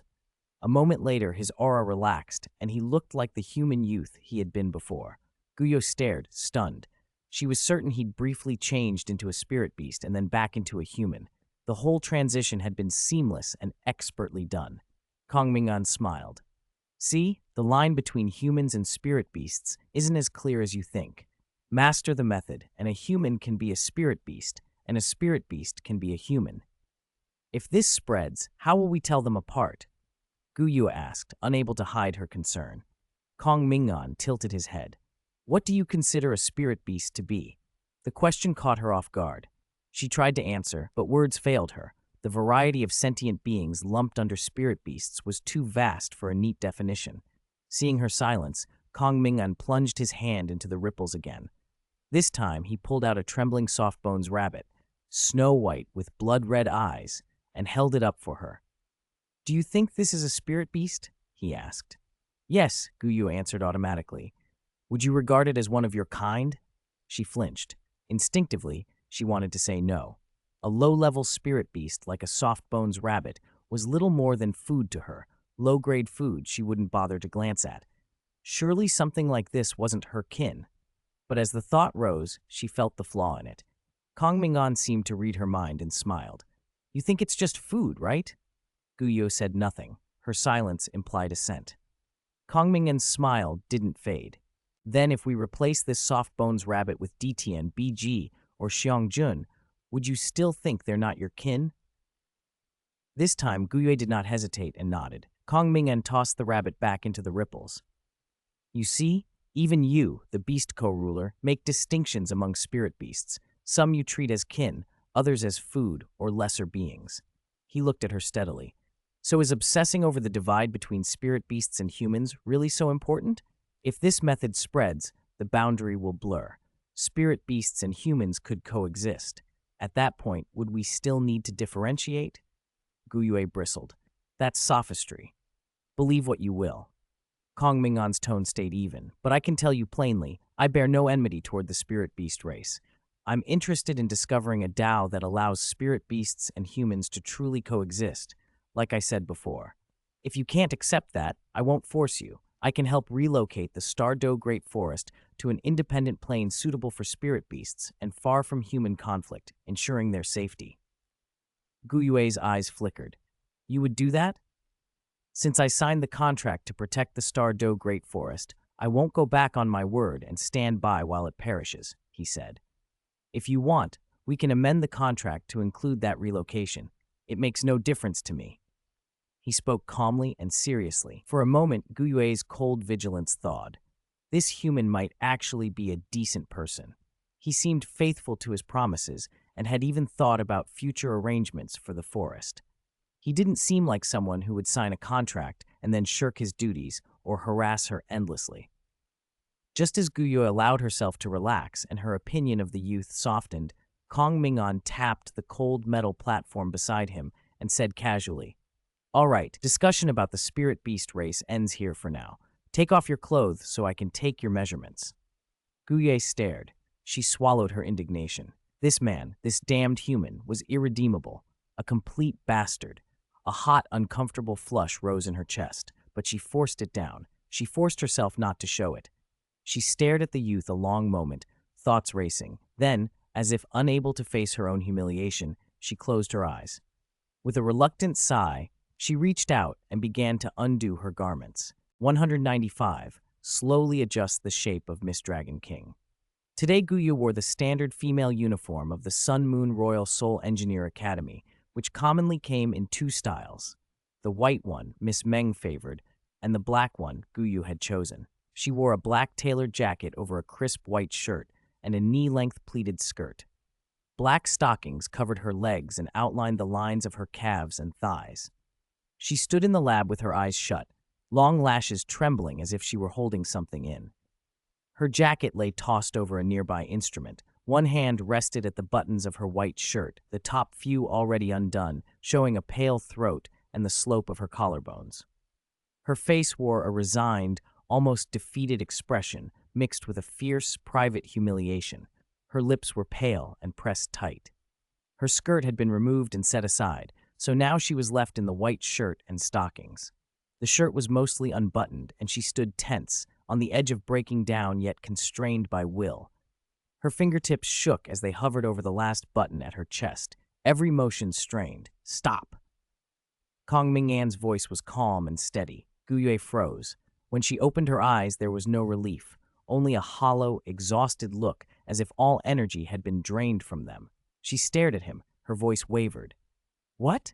How else do you plan to play with me?" The words scraped out between clenched teeth. Kong Ming'an remained motionless, a faint blue light moving in his eyes. "That's enough." A ripple of anger passed over Guyue's face. "Are you toying with me? Do you just want to see me like this?" "I don't have such tastes," he said. "I only need to confirm a few things." She didn't believe him. She searched his face and found a kind of clinical curiosity that felt invasive, as if he had been cataloging every detail of her. That gaze made her feel exposed and small. "So you claim that's the look of someone not interested?" she bit out.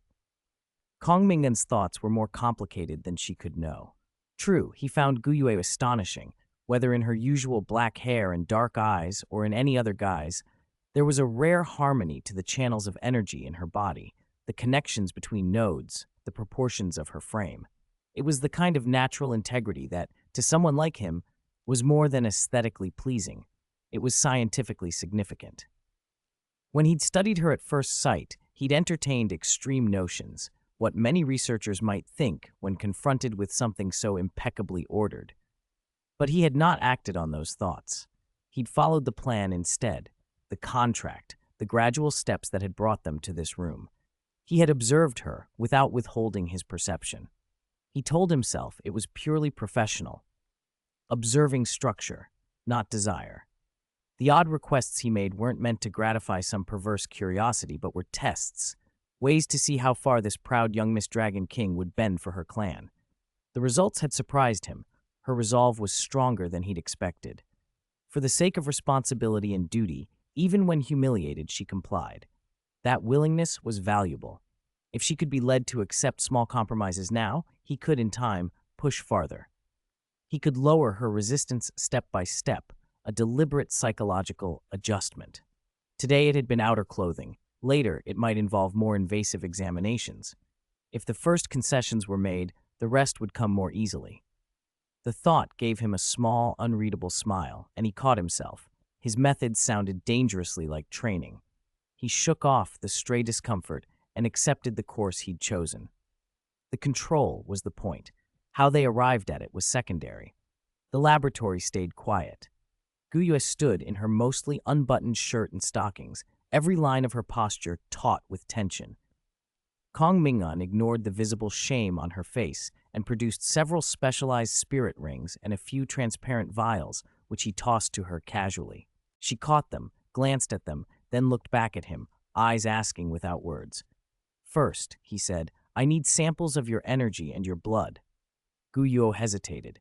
Kong Ming'an smiled faintly and reminded her in a cool tone, "Don't forget the contract you signed. What, you intend to break it already?" She pressed her lips together, drew a long breath, and forced out two words, hoarse with effort. "I will." "Very good," he said without changing his expression. There's no rush. Take your time.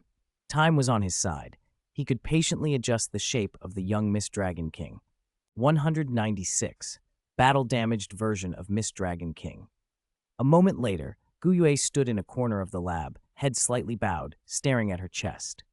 In front of her, Kong Ming'an was briskly tossing charred fragments of table and ruined instruments, the explosion's wreckage, into a waste station through a spatial ripple for the cleanup crew.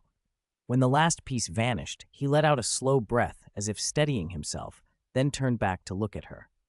She was still in the same state. The white shirt had been buttoned up again, covering the skin that had been exposed, but the thin fabric did little to hide the delicate, undulating curves beneath. The shirt was streaked with scorch marks and had holes with curled, singed edges. The damage to her black tights was even more obvious.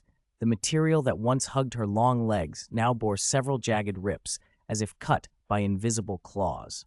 Through those tears, the fair skin of her thighs showed, the elastic of the tights pulling tight around the edges and making the holes seem wider, a strange, ruinous beauty. She pressed her lips together, cheeks flushed. Her eyes, which had been filled with humiliation moments before, now held a trace of something like guilt. Kong Ming'an's voice carried plain confusion.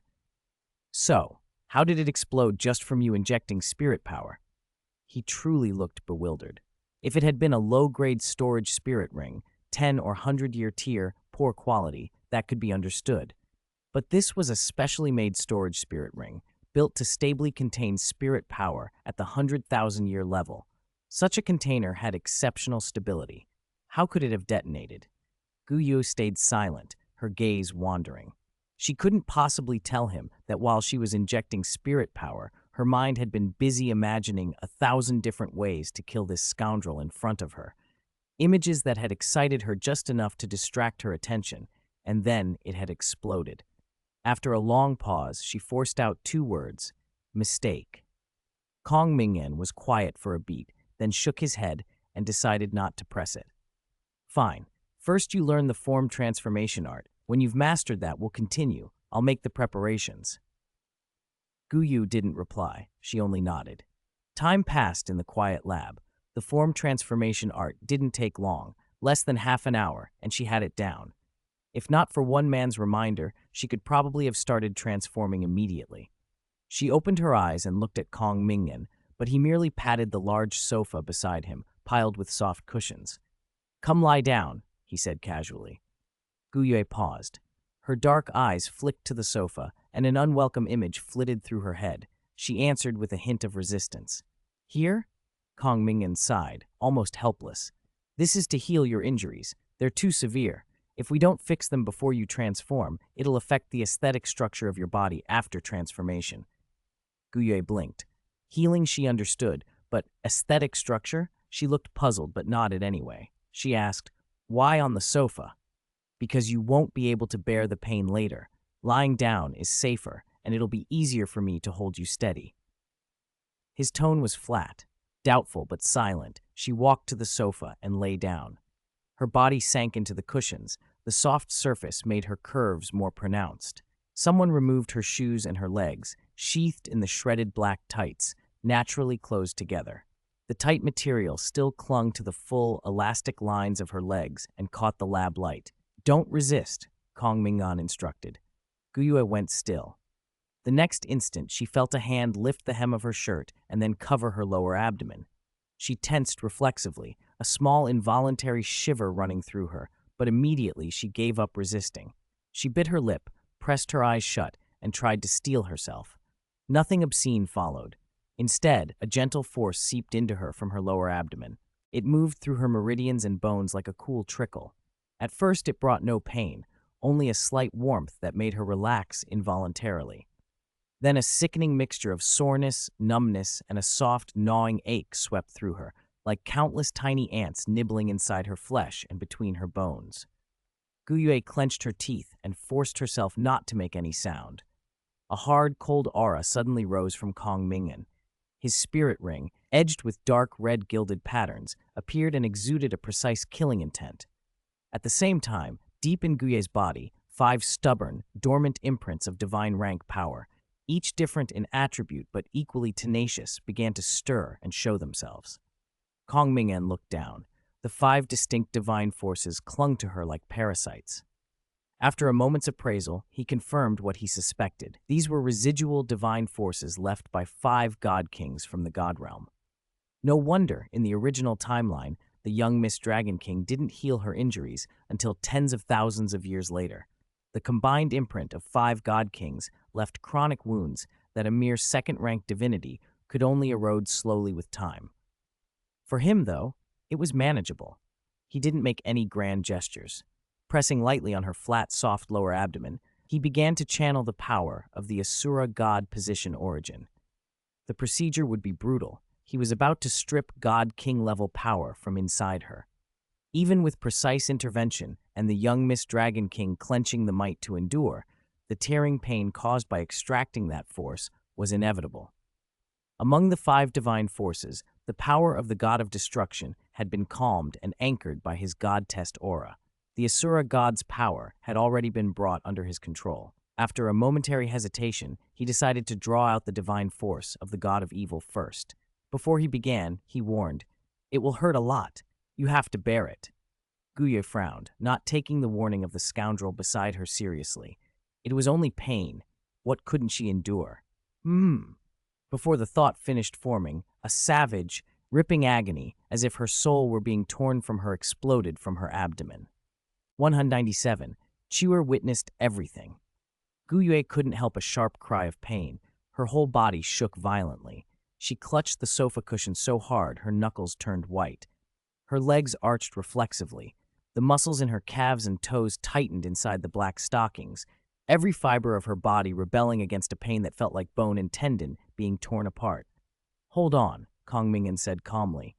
He steadied the Asura god ring at his side and used it to guide the Asura god's divine force, slowly stripping the corrupt god-king energy from the dragon young miss's body. A fresh surge of agony hit Guyu, and she let out a muffled groan as her mind began to blur. Her body kept trying to fight back. Her legs, trapped in black pantyhose, kicked and tangled helplessly, the fabric of the stockings and the sofa whispering against each other. Her slender limbs rose and fell beneath the torn sheerness, outlining a painful curve. Kong Ming'an pressed a steady hand over her lower abdomen to pin her to the sofa. As the extraction went deeper, Guyue's struggles grew fiercer. He frowned slightly, raised a hand, and dark red energy chains, condensed from the Asura god's origin, sprang into being. They wrapped precisely and unerringly around her wrists and ankles, binding her to the sofa. He set his other hand on her chest, which heaved from pain, and continued the painful anesthetic-free procedure. Her resistance was suppressed. Guyue's consciousness wavered, and only choked, tearful sounds escaped her throat, echoing through the lab. Time crawled forward. As with many things, the first removal was the hardest. Once the first wisp of God-King divine force was pulled away, the rest came easier. After a while, the last trace of the God-King energy was successfully extracted from the dragon young miss. The operation was over. Guyue slumped on the sofa like a fish out of water, gasping. Her chest rose and fell in frantic draughts. Her white shirt was soaked with sweat, clinging translucent to her skin and outlining her curves. Several buttons had popped free and her collar gaped, revealing pale skin. Her cheeks were flushed from pain and lack of oxygen.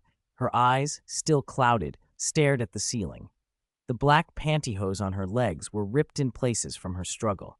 Where the dark red chains had held her, there were distinct bruised rings. She was exhausted and disordered. Kong Ming'an watched her calmly, then extended his hand and guided a pure stream of life energy into her. A warm current rolled through Guyue. The pain and fatigue eased, and her awareness cleared. She reached inward and felt it clearly. The God-King force that had entwined her life origin for who knew how many years was gone. Her injury was healed. Though still weak, she propped herself up with a hand. Kong Ming'an moved to support her shoulder, but she did not resist. After a moment, she spoke in a voice so faint it was almost lost. "Thank you." Kong Ming'an chuckled softly. "It's the first time I've heard you say thank you, Miss Guyue." His words pricked something in her. Anger, oddly enough, chased away some of her weakness. She pushed his hand off her shoulder and sat up by herself, taking in the disarray of her clothes. Sweat-darkened fabric clinging to her, popped buttons, a rumpled lapel. She covered her chest with her hand without expression. She was grateful that he had healed her, but thinking that he had seen her like this and had held her down filled her with a complicated humiliation. As her memory cleared, the sensation of his hand pinning her during the extraction resurfaced, making the hand now shielding her chest feel awkward. No wonder her shirt was wrinkled and buttons torn. A churn of gratitude and indignation swelled inside her. She told herself she had no right to reproach him. He had saved her, and by contract much of herself belonged to him. Whatever he had done, she had no cause to complain. She unconsciously pressed her legs together. The black stockings whispered faintly. Kong Ming'an sealed the God-Force samples he had extracted, intending to study them later. After a long silence, Guyue spoke, her voice small. "Is there anything else you need me to do?" There was an edge of apprehension in her question. If he wanted her to stay with him, could she refuse? She had no right, she thought. "That's enough for today," Kong Ming'an said. "Go back and rest. I'll send someone to the Stardew Great Forest to negotiate cooperation terms between the Chamber of Commerce and the forest. We'll discuss details then. Also, remember to finish the form transformation art and study the spell cultivator materials I gave you. Understand?" Guyue nodded quickly. She rose and picked up the jacket and skirt she had set aside. The skirt was intact and wearable, but the black school jacket had been scorched and damaged by the earlier spirit ring explosion. It would have to do as cover. She slipped it on over her soaked white shirt and left the lab in silence. As she opened the lab door, her steps faltered. Chua was propped against the wall outside, head nodding from fatigue. Clearly, she had been waiting too long. The sound of the door waking her, Chua's eyes flicked to Guyue and brightened, then froze. She took in Guyue's appearance. Hair mussed, cheeks flushed, the jacket barely covering the clingy shirt, torn black stockings showing bruised wrists and ankles, and an expression of lingering weakness. "Miss Guyue?" Chua whispered. 198. The question from Chua. Chua's voice trembled, shock cracking through it, as if a corner of her worldview had just been smashed. Guyue stopped in her tracks. Whatever haze had been clouding her thoughts cleared instantly. She had only wanted to get away from that place, escape the humiliation and disorder as quickly as possible, not caring how she looked. She had never expected to run straight into Chua, the last person she wanted to see. She almost stepped forward to explain, then stopped. Her shirt was soaked, her jacket torn. A flash of silver ran along her skin as elemental energy swirled, briefly weaving a simple set of clothes to hide her true state. Guyue met Chua's stare, smoothed her expression back to its usual calm, and simply said.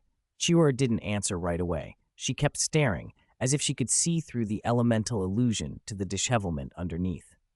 After a long, trembling moment, she managed. "Miss Guyue, what happened to you?" "Nothing. I got into a bit of trouble is all," Guyue replied coolly. "But your clothes—" "It's nothing," Guyue cut her off flatly. After a pause, she added with indifference, "The Kong Family Chamber of Commerce and the Stardew Great Forest have signed a contract. I'm returning to the Stardew Great Forest for now." Without waiting for more questions, silver light shimmered around Guyue and she vanished from sight, leaving only a faint spatial ripple. Chua stood there dazed, the image replaying in her head on a loop. Nothing? An accident? It didn't fit at all.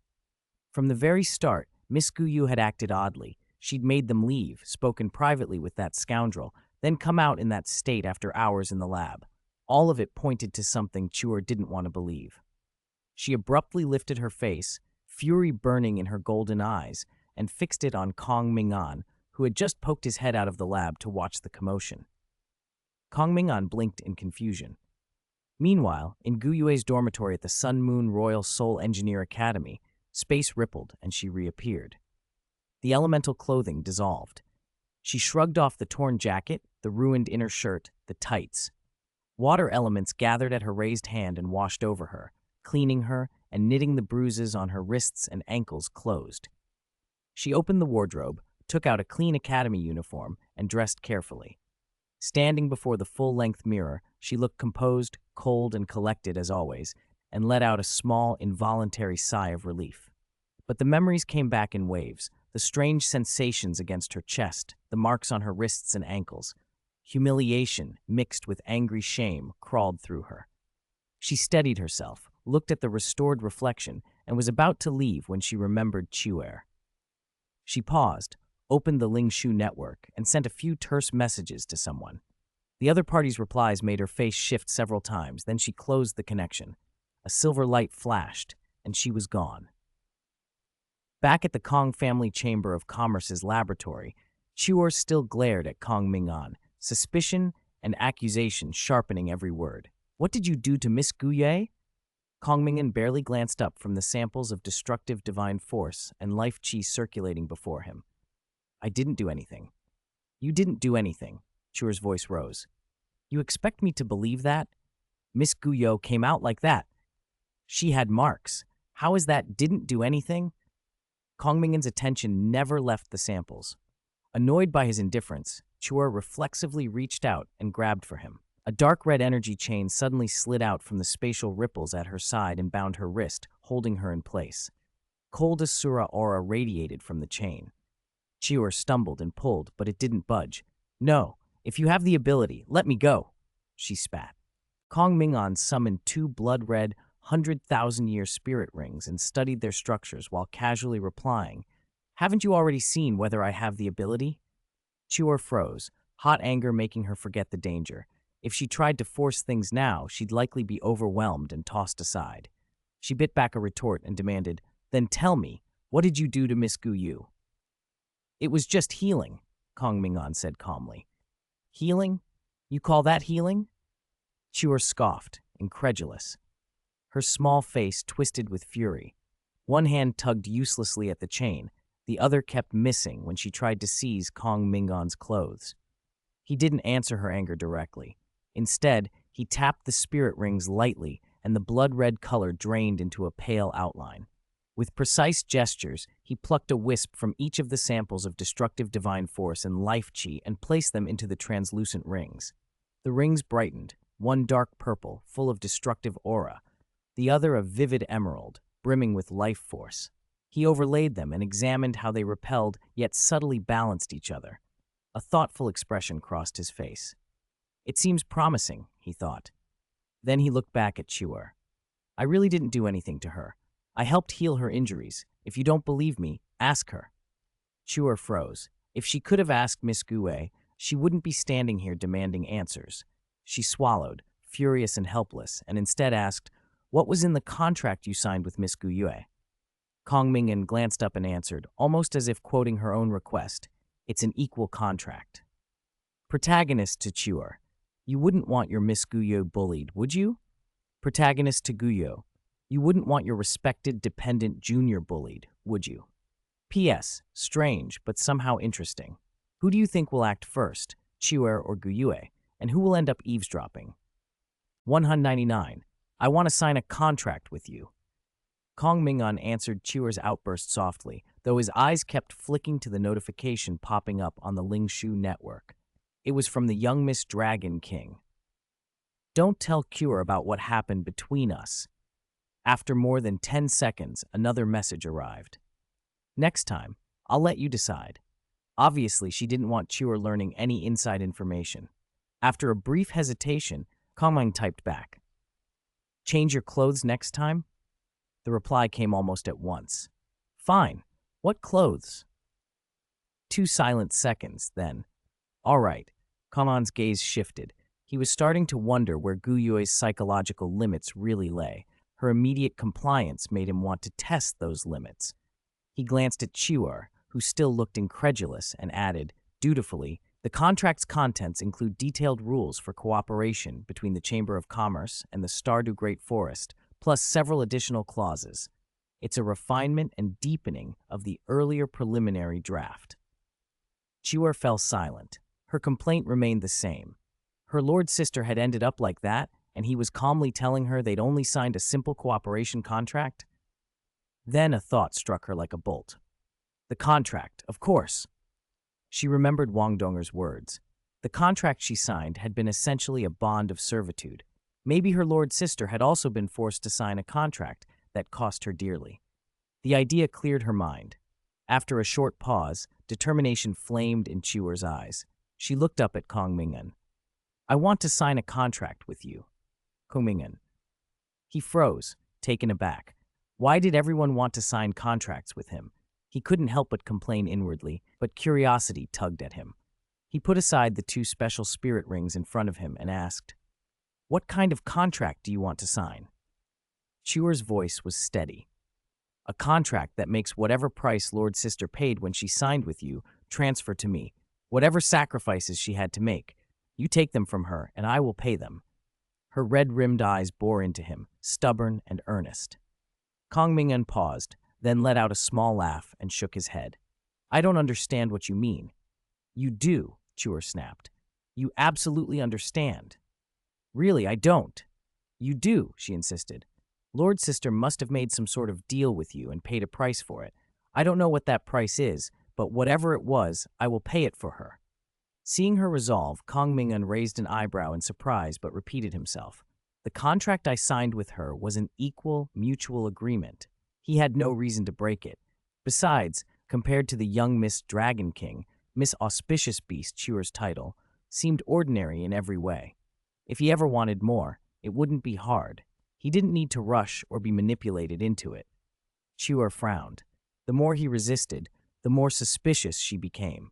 If the destiny connection she could offer wasn't tempting enough, what else could she give? Still, she would not let this scoundrel keep bullying her Lord Sister. She thought furiously, then tapped her glabella. A vertical pupil, a phantom eye suffused with destiny chi, slowly opened on her forehead.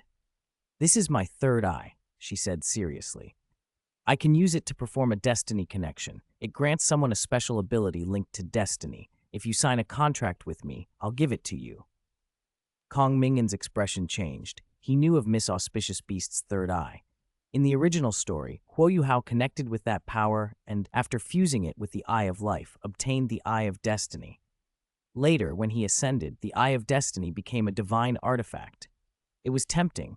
An ability to glimpse destiny was remarkable, but he repeated quietly, it really is just an equal contract. He already had a lot on his plate and no need to acquire more. And Miss Auspicious Beast was right there. If he wanted the third eye, he could get it without being hurried into a deal. For now, he saw no reason to accept her offer. Chewer's expression hardened. The refusal only made her more determined. Finally, she asked another question, sharp and urgent. Are you lacking people by your side? Kong Ming'an responded with a slow, puzzled. Then, in the core of the Star-Do Great Forest by the Lake of Life, a silver light appeared, and the girl's figure materialized. My lord. The spirit beasts waiting there bowed and gathered around her with reverence. Guyu nodded, her face composed with the detached dignity of the beast co-ruler, none of the panic she'd shown when she had been trapped and pinned in the laboratory. Looking at the assembled spirit beasts, she spoke clearly. I have already reached an agreement with that God King legacy holder. In a little while, representatives from the Chamber of Commerce will come to make contact. You will be responsible for the liaison. Her words reached every ear. The spirit beasts were stunned, then visibly excited.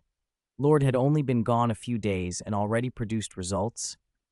As their murmurs rose, the natural authority of the beast co-ruler flowed off Guyu, steadying them. Her tone left no room for doubt. Rest assured, it's an equal cooperation contract.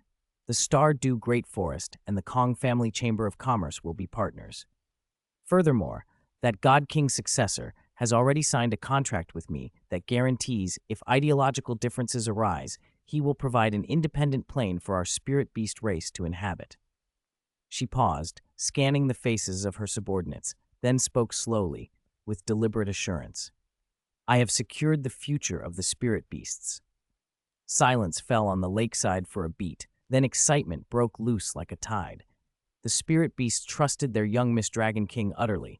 For them, a crisis that had haunted their race for generations now had a bright horizon. Watching hope flood their faces, something in Guyu that had wavered steadied into full resolve. She turned without another word and stepped into the deep waters of the Lake of Life. The lake accepted her slowly, swallowing her figure as she descended. She needed the gold of life at the bottom to quickly restore her strength after the end of her healing, and then, following the instructions that man had given her before they parted, begin transforming into human form. As long as she did not violate the contract, the spirit beast race would be safe.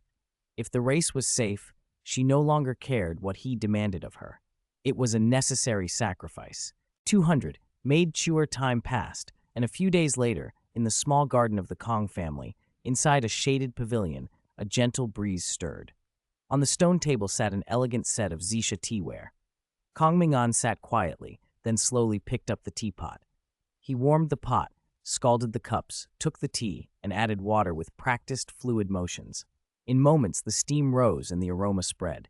He carefully poured 2 cups of clear, amber tea and pushed one forward. The silver-haired, blue-eyed young lady blinked, lifted the cup to her nose, inhaled lightly, and took a small sip. Her icy blue eyes brightened. "This is good. A new variety? It's an experimental batch. Next time I'll try cold brewing to see how it changes the flavor." It was something he had stumbled on while experimenting with his divine force. Life energy had nourished the leaves and elevated even an ordinary tea into something exceptional. Meng Hongchen narrowed her eyes. "That good? Then next time I'll give you a reward." "As long as it's not some strange reward like forcing you to wear white stockings and step on me," Kong Ming'an said. Meng tilted her head, pretending innocence. "You weren't opposed to that before." He sighed. "I wasn't opposed to you, okay?" She paused at that and didn't press it further.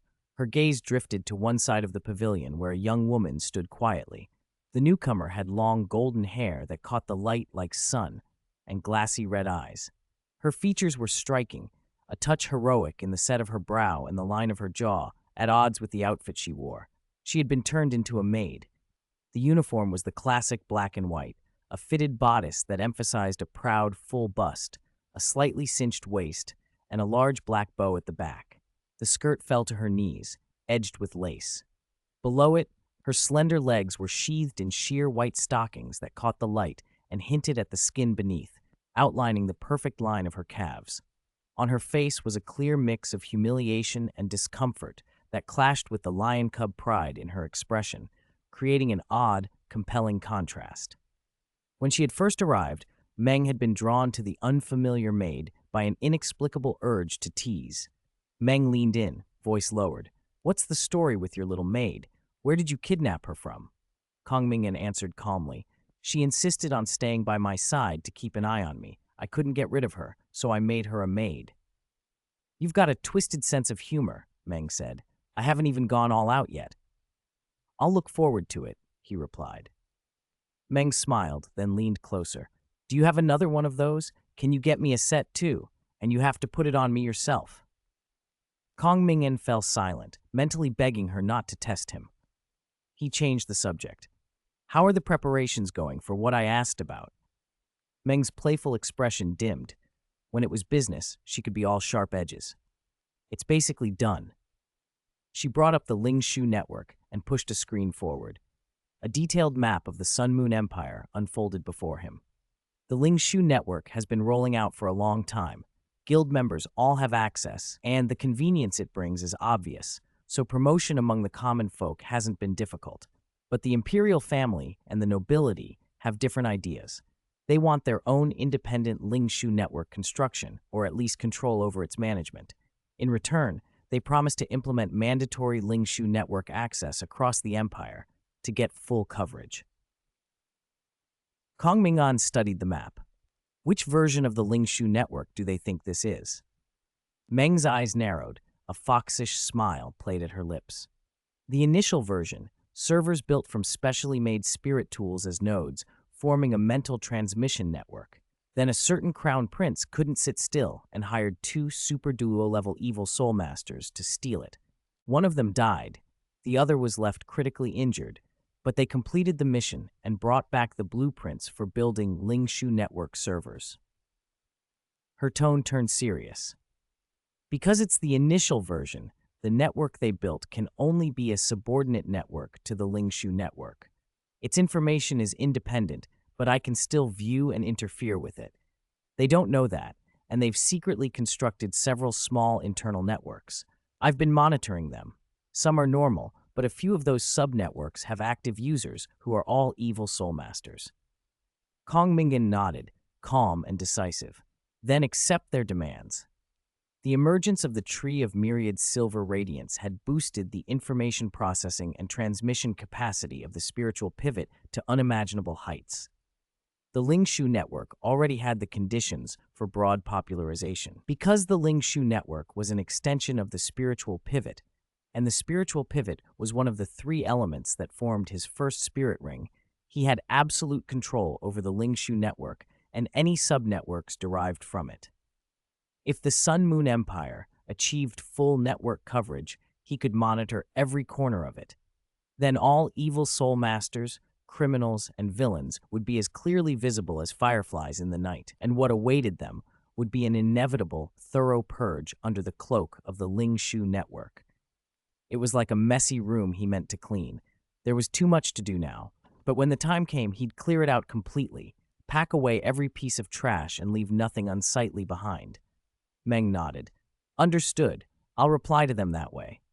You arrange it, he said.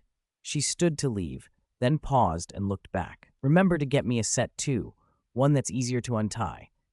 Kong Ming'an could only respond with another silent, exasperated look.